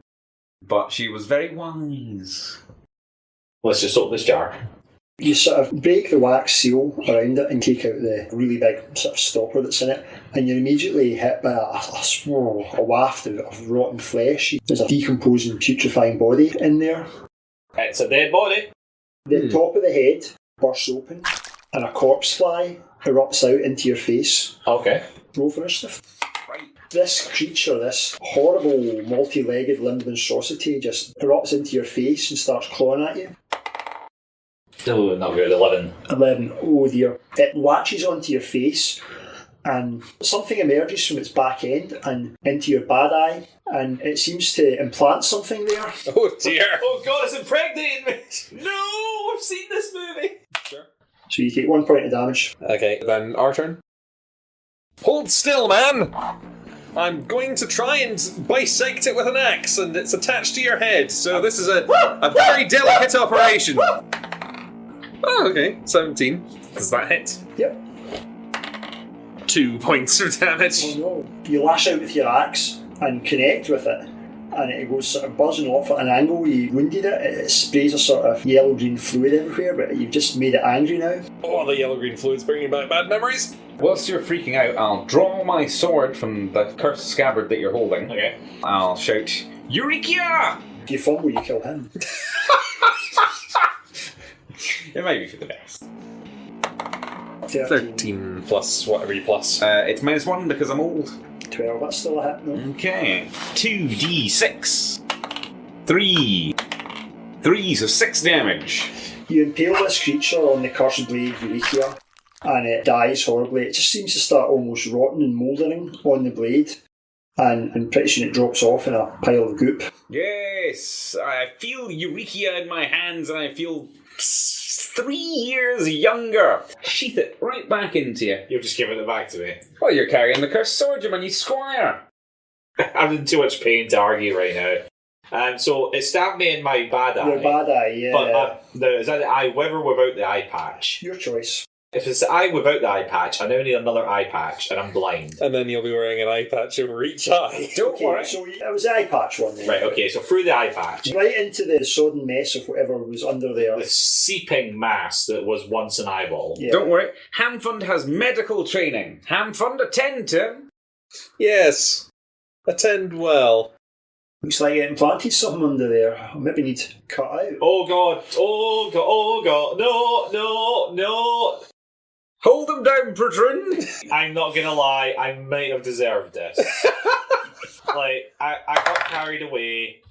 Jingling as he's holding you down. This is literally the worst thing that could happen. And Just a light bit of impromptu surgery. clean out the wound with your infinite bucket of cold water. Oh yes, I'll just take that back off of you there and just splash some cold water. Protrude's holding you steady while Hamfun digs out whatever it is. Okay, He's look, very good. I can't believe I'm saying this, but take the eye, take it. It's. I wouldn't really call that an eye. Whatever's I've been attached to it for so long. It's a reminder that I can survive anything, but I'm not gonna lie, I am not having a parasite live inside me. Apart from the ones that already do. But, eyeball impregnation. No. Hamfun grabs you by the hair and takes off your eye patch, and he slides the key dagger in to your eye socket. There's a sort of wet squelch, just what's left of the actual eyeball comes out. And he reaches in with his finger and he pulls out 5 or 6 little black eggs. So you take D4 damage. You take D4 brain damage. I'm so glad that I don't feel anything in that eye anymore. Two damage. Like I say, he's very good. He's very good. Oh, Good work there, Hamfund. okay. Hamfun wipes the pus on his leggings. Okay, right. We might be in hell. That was very satisfying. You were asking for it, but I was asking for that, so I'm not okay. These are friends now. It's Oh. great. God. Is there anything else in the corpse bottle other than just the corpse and the corpse fly? The corpse is quite badly putrefied. You can see a lot of eggs in the cranium of the corpse. Okay. There are another 2 arms. Well, maybe put the top back on this one at least. Yeah. And maybe aim it away from me. And then you're going to open one of the other yeah. arms. This one feels really heavy. It's full of liquid. Liquid. You open it up, there's a dark brown coloured liquid. From the smell of it, it seems to be lamp oil. Lamp oil. Interesting. Well, You estimate there's enough for maybe 13, 14 hours of lamp oil. okay. You have to find some way of transporting it, of course, because this arm is going to be a bit too heavy to carry with you.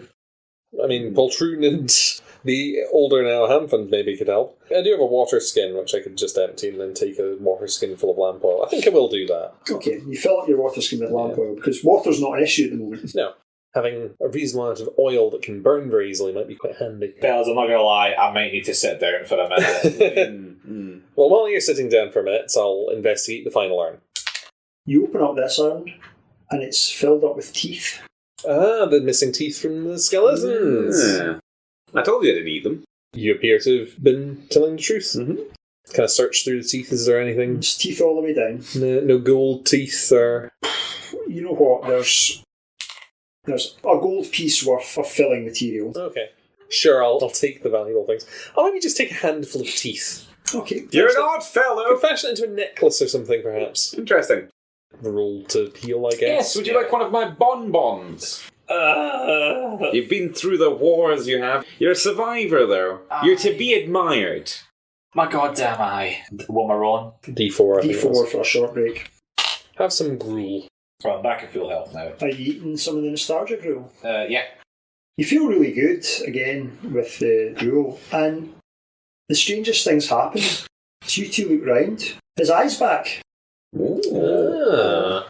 Wait a minute. Oh my god. Well, you don't have perfect 20/20 vision because your other eye's still bad, but the eye that was bad has now been recovered and restored completely. It doesn't hurt, it's not septic, there's no pus. You can see again out of it. Interesting. How much of the gruel has he consumed? Maybe about a third of it. Okay. Interesting. I think this is witchcraft. It's all witchcraft. Hamfund, you might want to have a go at him. You might want to have a go at that eye. It's clearly a devil eye. Hang on. Hamfund. I know me and you got off on the wrong foot. Words were said. Somebody might have kicked someone off of a pillar into a bottomless chasm. For years and years. It's been years. But your boss seems alright about it.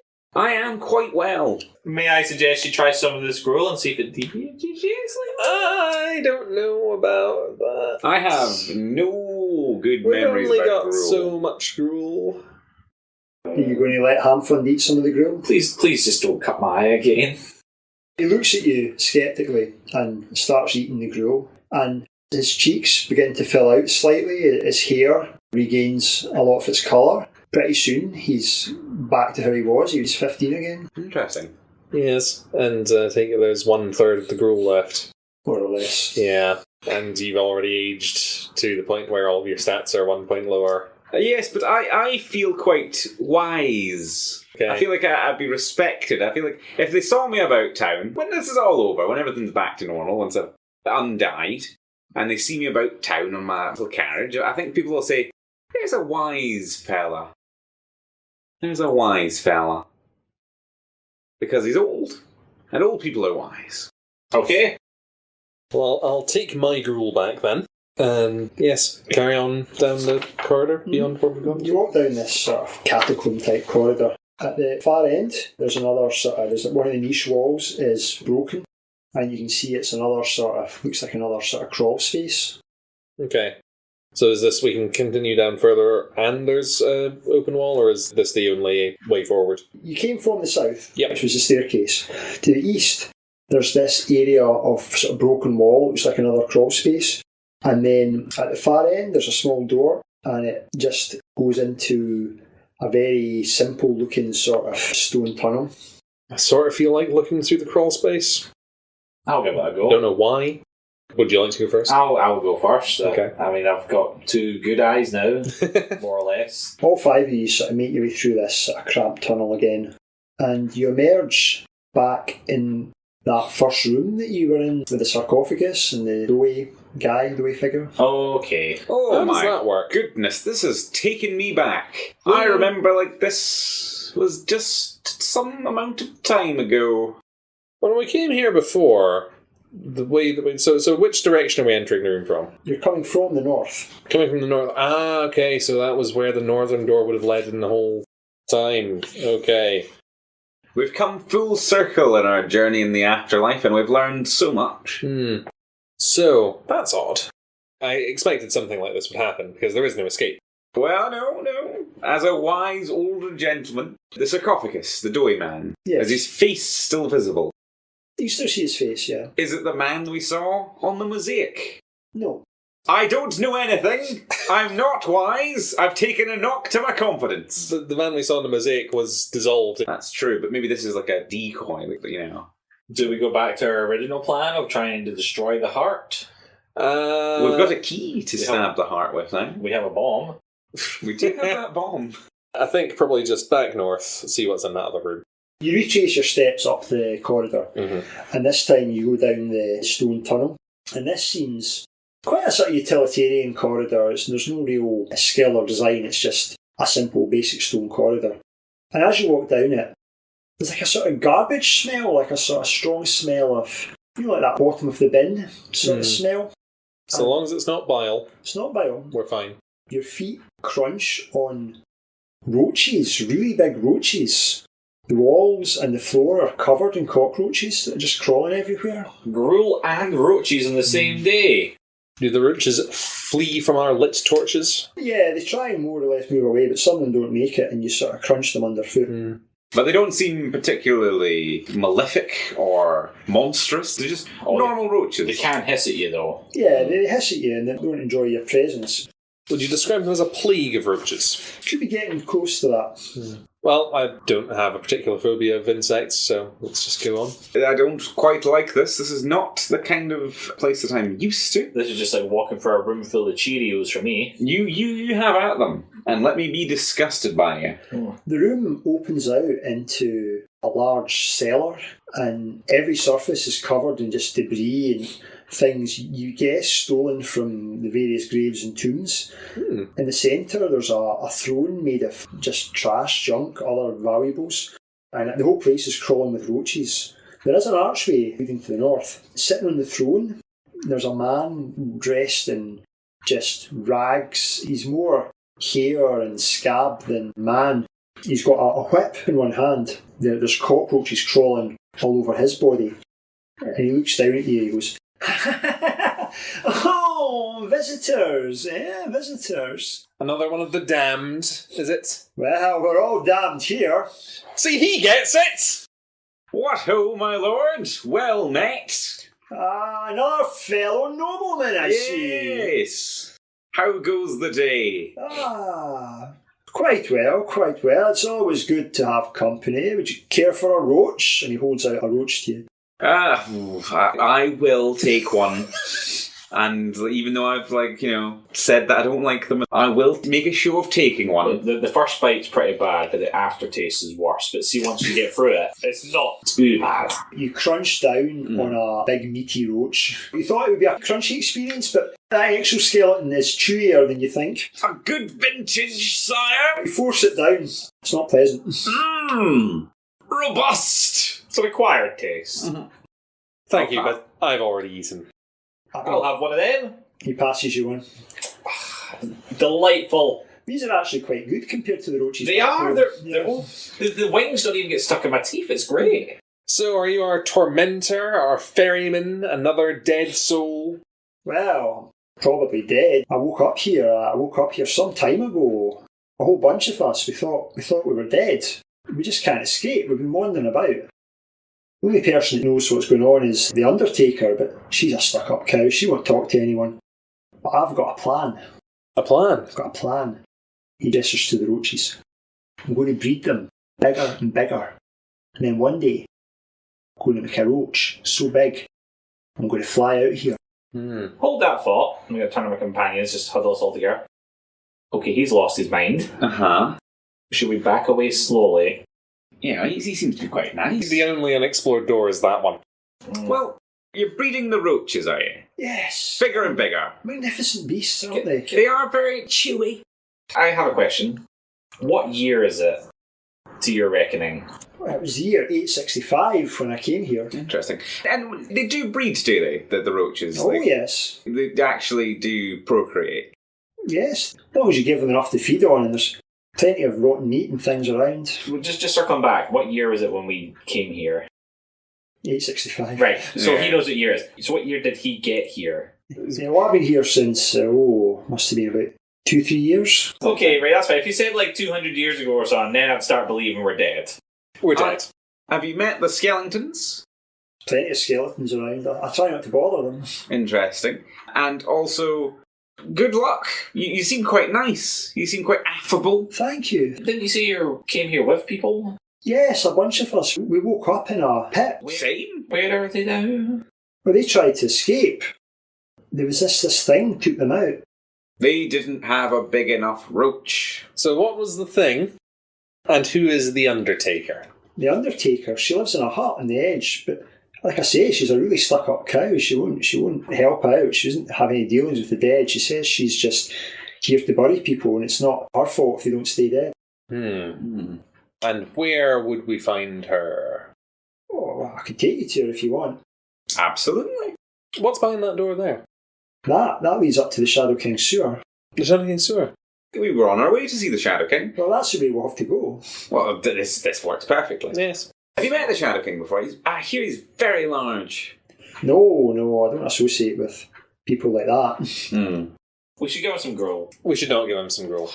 I think he would love some gruel. Oh, I don't care for gruel. I'm more a roach man myself. Ah, fair. Now, I'm ideologically conflicted because he's seemingly a noble, but he is a roach king. He's a roach king, yeah. I mean, I think he's possibly self-appointed. It doesn't really make any difference in my eyes. He's been here for untold eons, going completely mad. 2 or 3 years. He thinks it's 2 or 3 years. Okay. But I mean, you are a heretic, so there's that to consider. Well, I'm going to scoop some roaches for the road, and I guess we'll just head on. Lead on, my good man, and tell me about your kingdom. I assume that there's actual valuables in here, because that's how you were describing the room, but I probably don't want to actually steal from the guy. You would have to go through so many roaches. Which we, could do, but... He hops off his throne, and you can see he's quite a sort of small, bow-legged man, and he sort of scuttles down his pile of trash. He says, "Oh, this way, follow me." How did you die? He has to struggle to think. He says, I was a guard for the Countess, and she just took one of her moods, you know. It's like he's trying to recall something unpleasant. He says, "But anyway, onwards and upwards, boys." Yes, optimism, that's what we like to see. I ruptured myself. Oh. Yes. That last wafer. It was too much. For you. He leads you down another sort of tiled corridor. It's really warm here, but there's a smell of petrichor, of water hitting warm tiles. You emerge in a stone tunnel where there's a massive river of frothing and rushing water, which is heading northwest. He takes you alongside this river. Now, the ledge along it is quite narrow, really. You can only go single file, and there's nothing to hold on to, really. It's just wet slippy wall on one side, so you're really having to watch your footing. So you are the ferryman. I was expecting the sticks to be more impressive, I must say. You come to a spot where there's a rope hanging down. Although the tunnel goes on, you can see that way above there's a hatch. The rope goes up through the hatch, so you would have to climb up. I have a vague fear of climbing an agility-based rope-like objects. Can't remember why, but... No, it was so long ago now. A real fear of forgetting to simply hold on to rope-like objects. So, do we just try and climb the rope? He says, "Can you give me a leg up, boys?" I'll assist. He grabs onto the rope and you see him sort of shimmy his way up. He opens the hatch at the top and he says, "Just up here, boys." Okay. I'll just brush off the few roaches that were left behind on me from him coming into contact and try and climb up. It's a bit of a struggle, as it takes a bit of effort. I remember trying to climb a rope in real life in primary school and I simply couldn't do it. Yeah, it's not, but for the purposes of this, Yeah. you're all able to do it. Even Fruge. I got a lot of help. Yeah, you get a bit of help. Your boys are behind you, sort of shoving you upwards. So what order do you go out in? I'll go last. You last. You've probably got your 2 assistants behind you. Of the ones that matter. No. Will go last. From what we were talking about, I guess I'm first. You come out of this wooden door that you can see is actually part of a tree. Looking upwards before you go out, you can see that you're actually climbing up into the inside of a hollow tree and the rope goes up into it. You emerge outside again and you can see you're standing in front of this enormous leafless tree, and the branches are groaning from the weight of a dozen bodies hanging from it. As you can hear your companions coming up the passageway below, as they pull on the rope, that's making the bodies jerk on the tree, like it all connects up. It's quite a macabre sight. And you all emerge out from this sort of hole in the hollow tree. Oh, that takes me back to my younger days of exertion. Fruge is dripping with sweat. Good to know that we can still sweat the way, lads. Given that we're dead. Given that we're dead. Apparently. Can we get out of here? Is there anywhere to go now? Where are we going? So the roach herder says, "Oh, this way, boys, this way." And he scampers off through the graveyard. So he's going to follow him. Nothing else on. He might be leading us all to our deaths. Well, you said we were dead. Yeah. I died twice. Yes, proving that we are in the land of the dead and that we cannot die because we're dead. Also, you aged noticeably, so I'd imagine that if you die a few more times, you'll be reduced to just a skeleton. And that's like my auntie, the circle of life. Where are we being led to? He leads you up to a little gravel path, and you can see further down it, there's a stone hut with a thatched roof. That's where she lives, but I don't want anything to do with her. So you're on your own. Good luck. Well, Good luck yourself, and good luck with the roaches. I hear she's a cow. I've heard that as well. You walk towards the stone hut, you can see that outside of it there's piles of logs and barrels and a stack of freshly made coffins. In front, in the sort of little garden area, there's an open grave. Interesting. What's in the grave? You look in and you can see a woman's body. Someone seems to have battered her head in with a shovel, and the shovel itself is in the grave with her. Interesting. But we know that you can't properly die here unless she's become a ghost and Castus remains. I've lost all curiosity for looting right now. I'm not getting impregnated again. I can sort this out. Hello! Are you okay in there?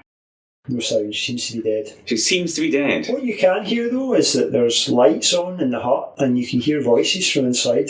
Oh, what? Sneaking up to that. Hang on, we'll come back to that. No, I'm sneaking up to that. Alright, you can sneak up. This is a good opportunity to test your theory. So, this person's died, but they're not a skeleton. Well, they're not a skeleton, but they're also not one of us. They're not one of the unquiet dead. But are they a ghost? They might be a ghost. There's no way to know. Or if you poke them with a stick. Okay. I like that. We'll come back to that once you've stealthed up to the hut, and then we'll definitely poke her with a stick. Sneak up to the hut, and I'm going to sneak over and listen at the door. Can I hear anything being said by the occupants inside? So I said to her, 70 silver? I could get my own pig for that. And is there like a window that I can peek into? There is a window, but the shutters are down. From the inside, I wouldn't be able to manipulate this at all. They are on the outside. If you were to open them, that would probably alert whoever was in. Subterfuge has clearly failed us. I think we need the keen art of diplomacy. Go on. I'll knock on the door. Who is it? The dead! Well, we're all dead. Are you also dead? Well, I don't know. Hello? Come out then. The door opens and you can see there's a fairly elderly man. He's dressed in the robes of a Galgenbrecht priest. Oh, Bastard. the priest of Galgamech.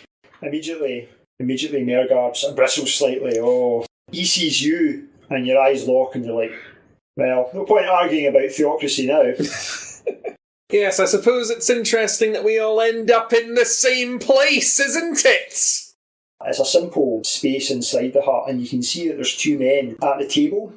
One of them's a fairly wealthy looking man, he looks like he's dressed like a merchant, and the other one's wearing like a simple guard's clothing. You can see that they've got some way through a bottle of wine and they seem to be playing some sort of dice game. Aha! Men of culture, I see. We were led here by a lovely fellow who's breeding the world's biggest roach. Have you met him at all? That sounds disgusting. No. It was appalling, but he was nice. He was a nice guy. Now, I see you've got a game there. I'd love to get in on that. But you're dead. You remember dying? I think so. I was ill for some time. I was getting worse and worse. And then the last thing I remember was the Archbishop came in with a pillow. They're all the same. You can bond over that. What's the point of being dead if we're just going to drink wine and play games? Like I'm very excited about the ability to drink wine and play games, I'm not going to lie. Everything might be fine. Yeah, like, we might never be able to leave this graveyard ever again, but everything might be fine. I'm not sold on the idea that we're dead, and I kind of want to get out of here, but at the same time, if this is what you say it is, what's the big deal? Like I say, remember when we got here and I was like quite happy to be dead because, you know, everything's actually fine, my servants are with me. I've got you to subjugate. That is true. I had a shit-covered life to begin with, so how is this any different for me? This seems a lot better than the I've life got that loot, you came from. I've got some nice clothes, I can get wine and gambling. Am I not bettering you? No. So you've murdered the Undertaker then? Oh, her? Yes. Yeah, well, she was a real stick in the mud, really, to be honest. And I have heard of this reputation. we're trying to see if we can escape, but she said, no, that we're dead and we should know our place and we should stay dead, so Benson in there walloped her with her spade. I'm interested in the fact that she's dead. Now, I know that's silly. I know obviously she's clearly dead, but like, she didn't get back up. No, I don't know how it works. Oh. Well, will you come in, have some wine, roll the bones? Oh, yes, absolutely. I can wager this man's life or death. Come on. You all sit at the table and says, well, this wine's not very good, but hey, better than nothing. Mm-hmm. And he pours you all a glass of this wine. It's alright. It's not piss ale, I'll give you that. There's a sort of scratching sound, maybe, on the other side of the walls. I hear rat. Okay, is the door closed? Door is closed. This is a hut, you say? It's a stone hut. Okay. Thatch roofed. So we could have seen, like, all the way around the hut. There's not, like, another room. There's not space for another room or anything. No. There's a single space. There's a table in the middle. There's a bed. There's a sort of simple stone stove. Okay. So, I'll lean in a bit. Do you hear the scratching sound, fellas? I think I do hear the scratching sound. Yep. Your new friends can all hear it. New friends, have you ever died here? No, just died the once. Just the once, actually. Mm-hmm. Interesting. I've died twice. It's not great. Does it sound like rat scratching? Something bigger. Oh, big rat. Okay. New fellas, question. How long have you been here? In this building? Just a day or two. Day or two, right, okay, that's fine. I was just wondering where this wine came from, because surely there's not a winery, or whatever you call it here. Like, I don't know where wine comes from. A big purple rat, I assume? You're not far off. It needs to come from somewhere. So, how did it get here? I suspect that the Undertaker is not dead. Well, she's dead now, but she wasn't dead before, and can just come and go as she likes, because she's a people person living in the real world. Right. And she's probably bought this wine from a merchant. So, how does she get to the real world, and can we do that? I think because she's alive, or she used to be alive, she could just probably walk. Should we go poke her with a stick? Don't you worry. We're going to go poke her with a stick. Just to see if she's alive. Just to see what happens. As you're discussing this, the door is ripped off its hinges. Oh yeah, the noise. The Undertaker enters, and now she's floating a couple of feet off the ground. Her face is gaunt, eyes sunken and filled with mad purple fire. Oh no, she's a vampire. Covered ropes swirl around grim feet, and her shovel has become a fiery polearm of doom. Right. She says, "You killed me." We didn't, and also, we're all dead. Well, that doesn't matter because you're going to have to roll initiative. Okay. Take swing into action. I will go first, and I will throw my bomb at her. Okay. Inside the room? Yes. How do bombs work? D10 damage, and it's probably anything within 10 to 15 feet, which would definitely in this case include all of you. Okay, I won't throw my bomb at her. I could use the trumpet though. That's also all of us. Yeah. If you hit me as hard as I was hit last time, I will simply die from vomiting. Alright, I've got a more metaphorical plan. We can throw the ruby at her. Okay. And see if that does anything. Okay, make a agility roll for this. 10. You throw the ruby and it sails past her head and bounces off the wall behind her. Shit, ghosts are real! Damn it! I will draw the cursed blade Eureka from the scabbard that you are still holding and attack her. And I'm saying, I'm sorry, I didn't mean any of this. 8. This is the first time you've tried to really fight with your aged body. Mm-hmm. You start swinging wildly with Eureka. I'm sorry, house. Don't really know what to do, to be honest. Could try and be smart and pray to her, because I'm a heretical priest, or I could just... I think I'll probably just assume that this is a combat encounter, take my axe and swing. 10. You swing and it's not like she teleports, but she moves faster than the eye can follow. When you swing your axe, she's just not there anymore. Now it's her turn. Well, it's been an interesting day. Portrine starts capering. This is what he does. It's a stress response. He's one of the best. I assume we'll probably all wake up in the corpse pile again. Ooh, that would be lovely. A set of massive skeletal hands erupt up out the ground and Portrine is pulled under. Portrine! He just disappears. No!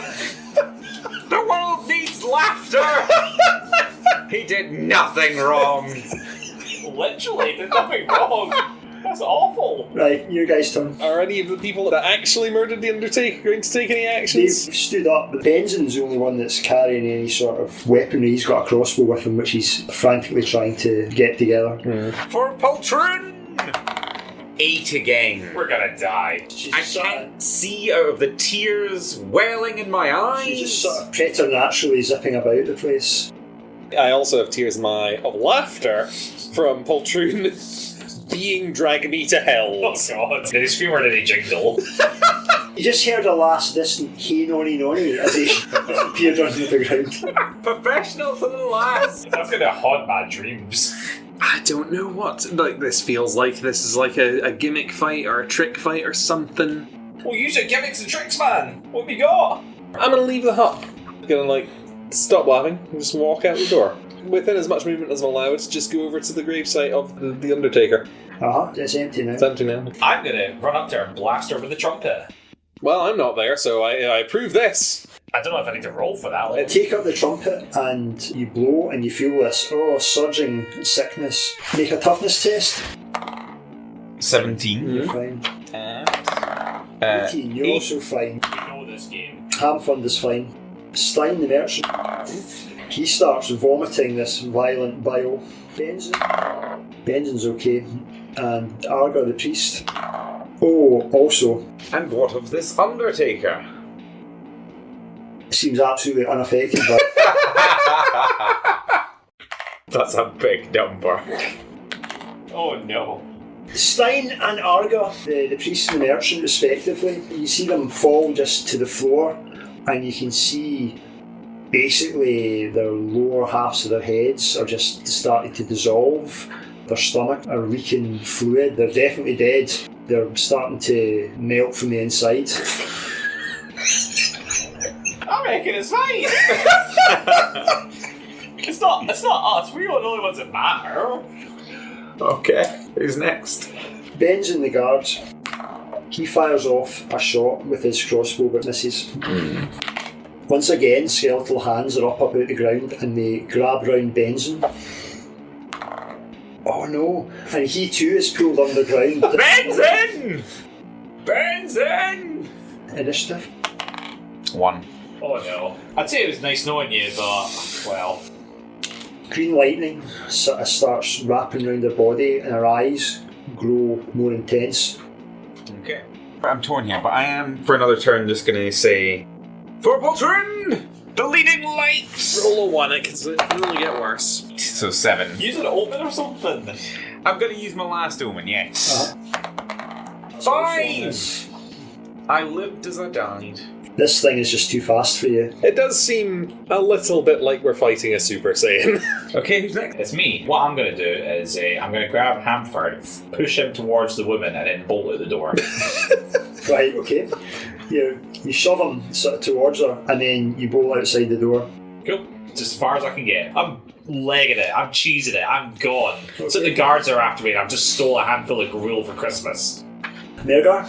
I have ideas, to be honest. I'm somewhat tempted to just get into the grave and lie down. Okay, did you do that? Sure. Right. She said we should know our place. Maybe this'll cheer her up. Okay, I'm going to do another 1 turn. It's initiative. Initiative, Well, let's yes. hopefully getting dragged in. 4. So, It's your turn. my turn. I do see the sort of... That we both just left. Yeah. We just sort of took one round of this combat, went, fuck that. I do see the out of character thing of like probably fall back or like maybe like at least leave I the have room. no idea if this is something we're simply supposed to fight. But Poltron needs avenged.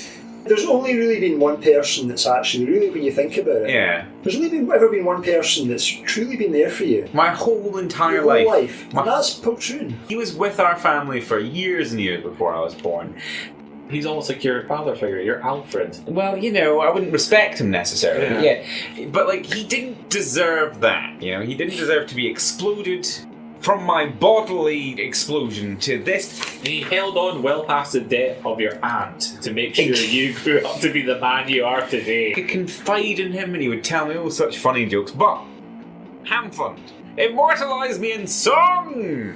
I know you're not great at song, but take a stab at it. Witness me. Exactly, witness me. That's a 3.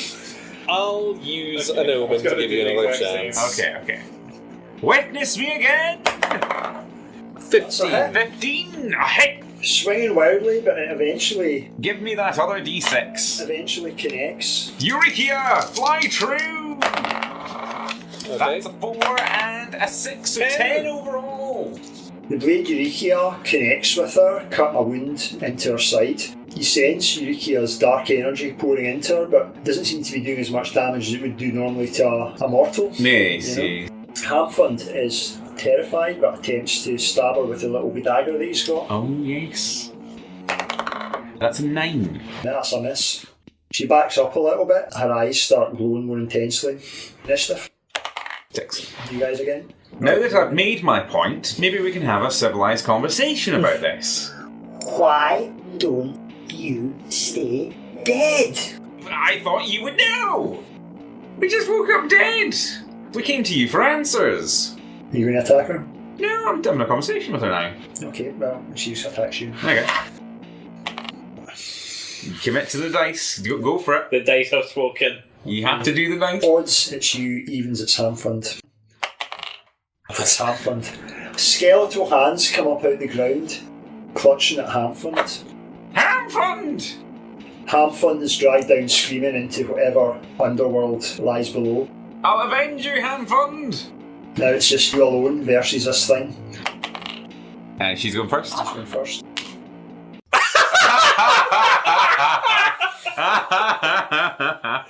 What is going on? Skeletal hands coming up now at the ground underneath you. Make a strength test. You're looking for 14 or above. 14 or above, and I am getting a -1 to the roll. We've all used our omens, right? I've got one I've more. got one. Ah, okay. That's an 18! You managed to fight them off. Back, foul hands! Initiative. 5! Should I rejoin the fights? What do you think? Should I rejoin the fights? Oh. Soar, Eureka! 19 down to an 18. 2d6 of cursed damage, and 11! You pull up Eureka and you stab it right through her. It emerges out her back and she roars in pain. You pull it out and she's still on the go, but she's got a stomach wound that's leaking a sort of black ichor now.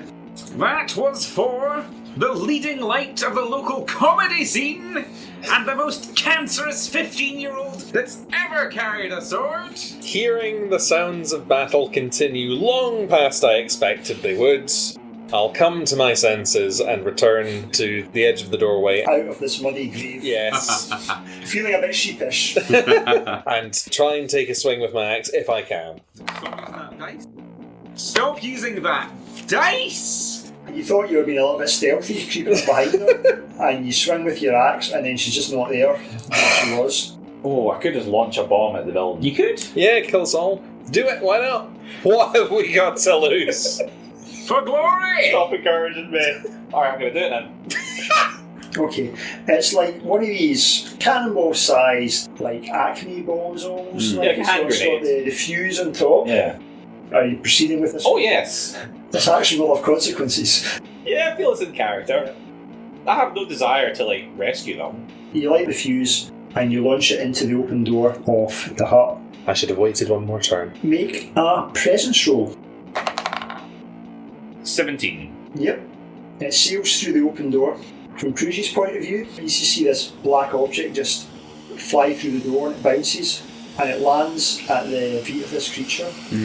She looks down at it and you look down at it and the fuse reaches the bottom and it explodes. The shockwave will throw him clear, it'll be fine. Everybody who's in there takes D10 damage. Okay. You can walk it off. D10. Let's do this. I think that's a 7. That's a 7. I am dead. That is a mighty 8 damage, Right, okay. which is 3 more than I've got health. I have one omen left. This is the first damage that I've taken. I don't know if omens help in this situation, do they? Reroll the damage. You can use an omen to reroll one of those damage results if you want. I'd maybe save my omen to reroll the damage that you're going to do to the creature. 5 damage. From Legan's point of view, there's just this mighty explosion. The thatch goes blown off and the walls sort of bow outwards and there's a great flash of light and just a mighty bang and your ears are ringing. And then floating out of the explosion with a vengeful look in her eyes comes the Undertaker. She's on fire now and she's heading straight towards you. Reroll the damage? You want to reroll damage? Yeah, I'll reroll the damage. Bear in mind that you might get less. And you did roll in the middle. Yeah, it's 50-50. 50-50. And I don't think it'd be enough to kill her as a thing if she's still angry. We knew that you definitely need more than 5. We've got no idea how much more than 5. Yeah. Okay, cool. Well, fine, let's just go for it then. Yeah. Who's alive? Just you? Apparently. Yeah, just you. You don't think anything mortal could have survived that anyway. I always knew it was going to come down to this. That gypsy woman was right! I guess I'll draw my sword. Don't worry, boys. I'll avenge you. Initiative. Roll that initiative. Yes! You get to decide what to do. Just go for it. Draw my sword, look at her. Every single bone in my body saying run away. But there's nowhere to go. So I'll just charge at her and take a swing. 4. You've already got on because you didn't roll the dice. Let's do that. Let's re-roll my last one. 1. For fuck's sake. You run towards her, charging. She reaches out and catches the blade and just crushes it. And it's her turn. It's 2. Be strong, boys. We got this. Lightning flickers up and down her body. Initiative. She gets the rope. You won. She says, "Scourge, take you!" And she does 2 damage to you. Okay. You feel just your life essence just disappearing. Okay. And she's still grasping my sword. Yeah, your sword's gone. So I could. Okay, that's fine. Crushed it with our bare hands. Right. What have you got? I think you always have a knife. If I have a knife, I'll just go at her with my knife. My boot knife. Yeah, okay. Call it out. Boot knife! 19. Roll for damage, it's D4. 3.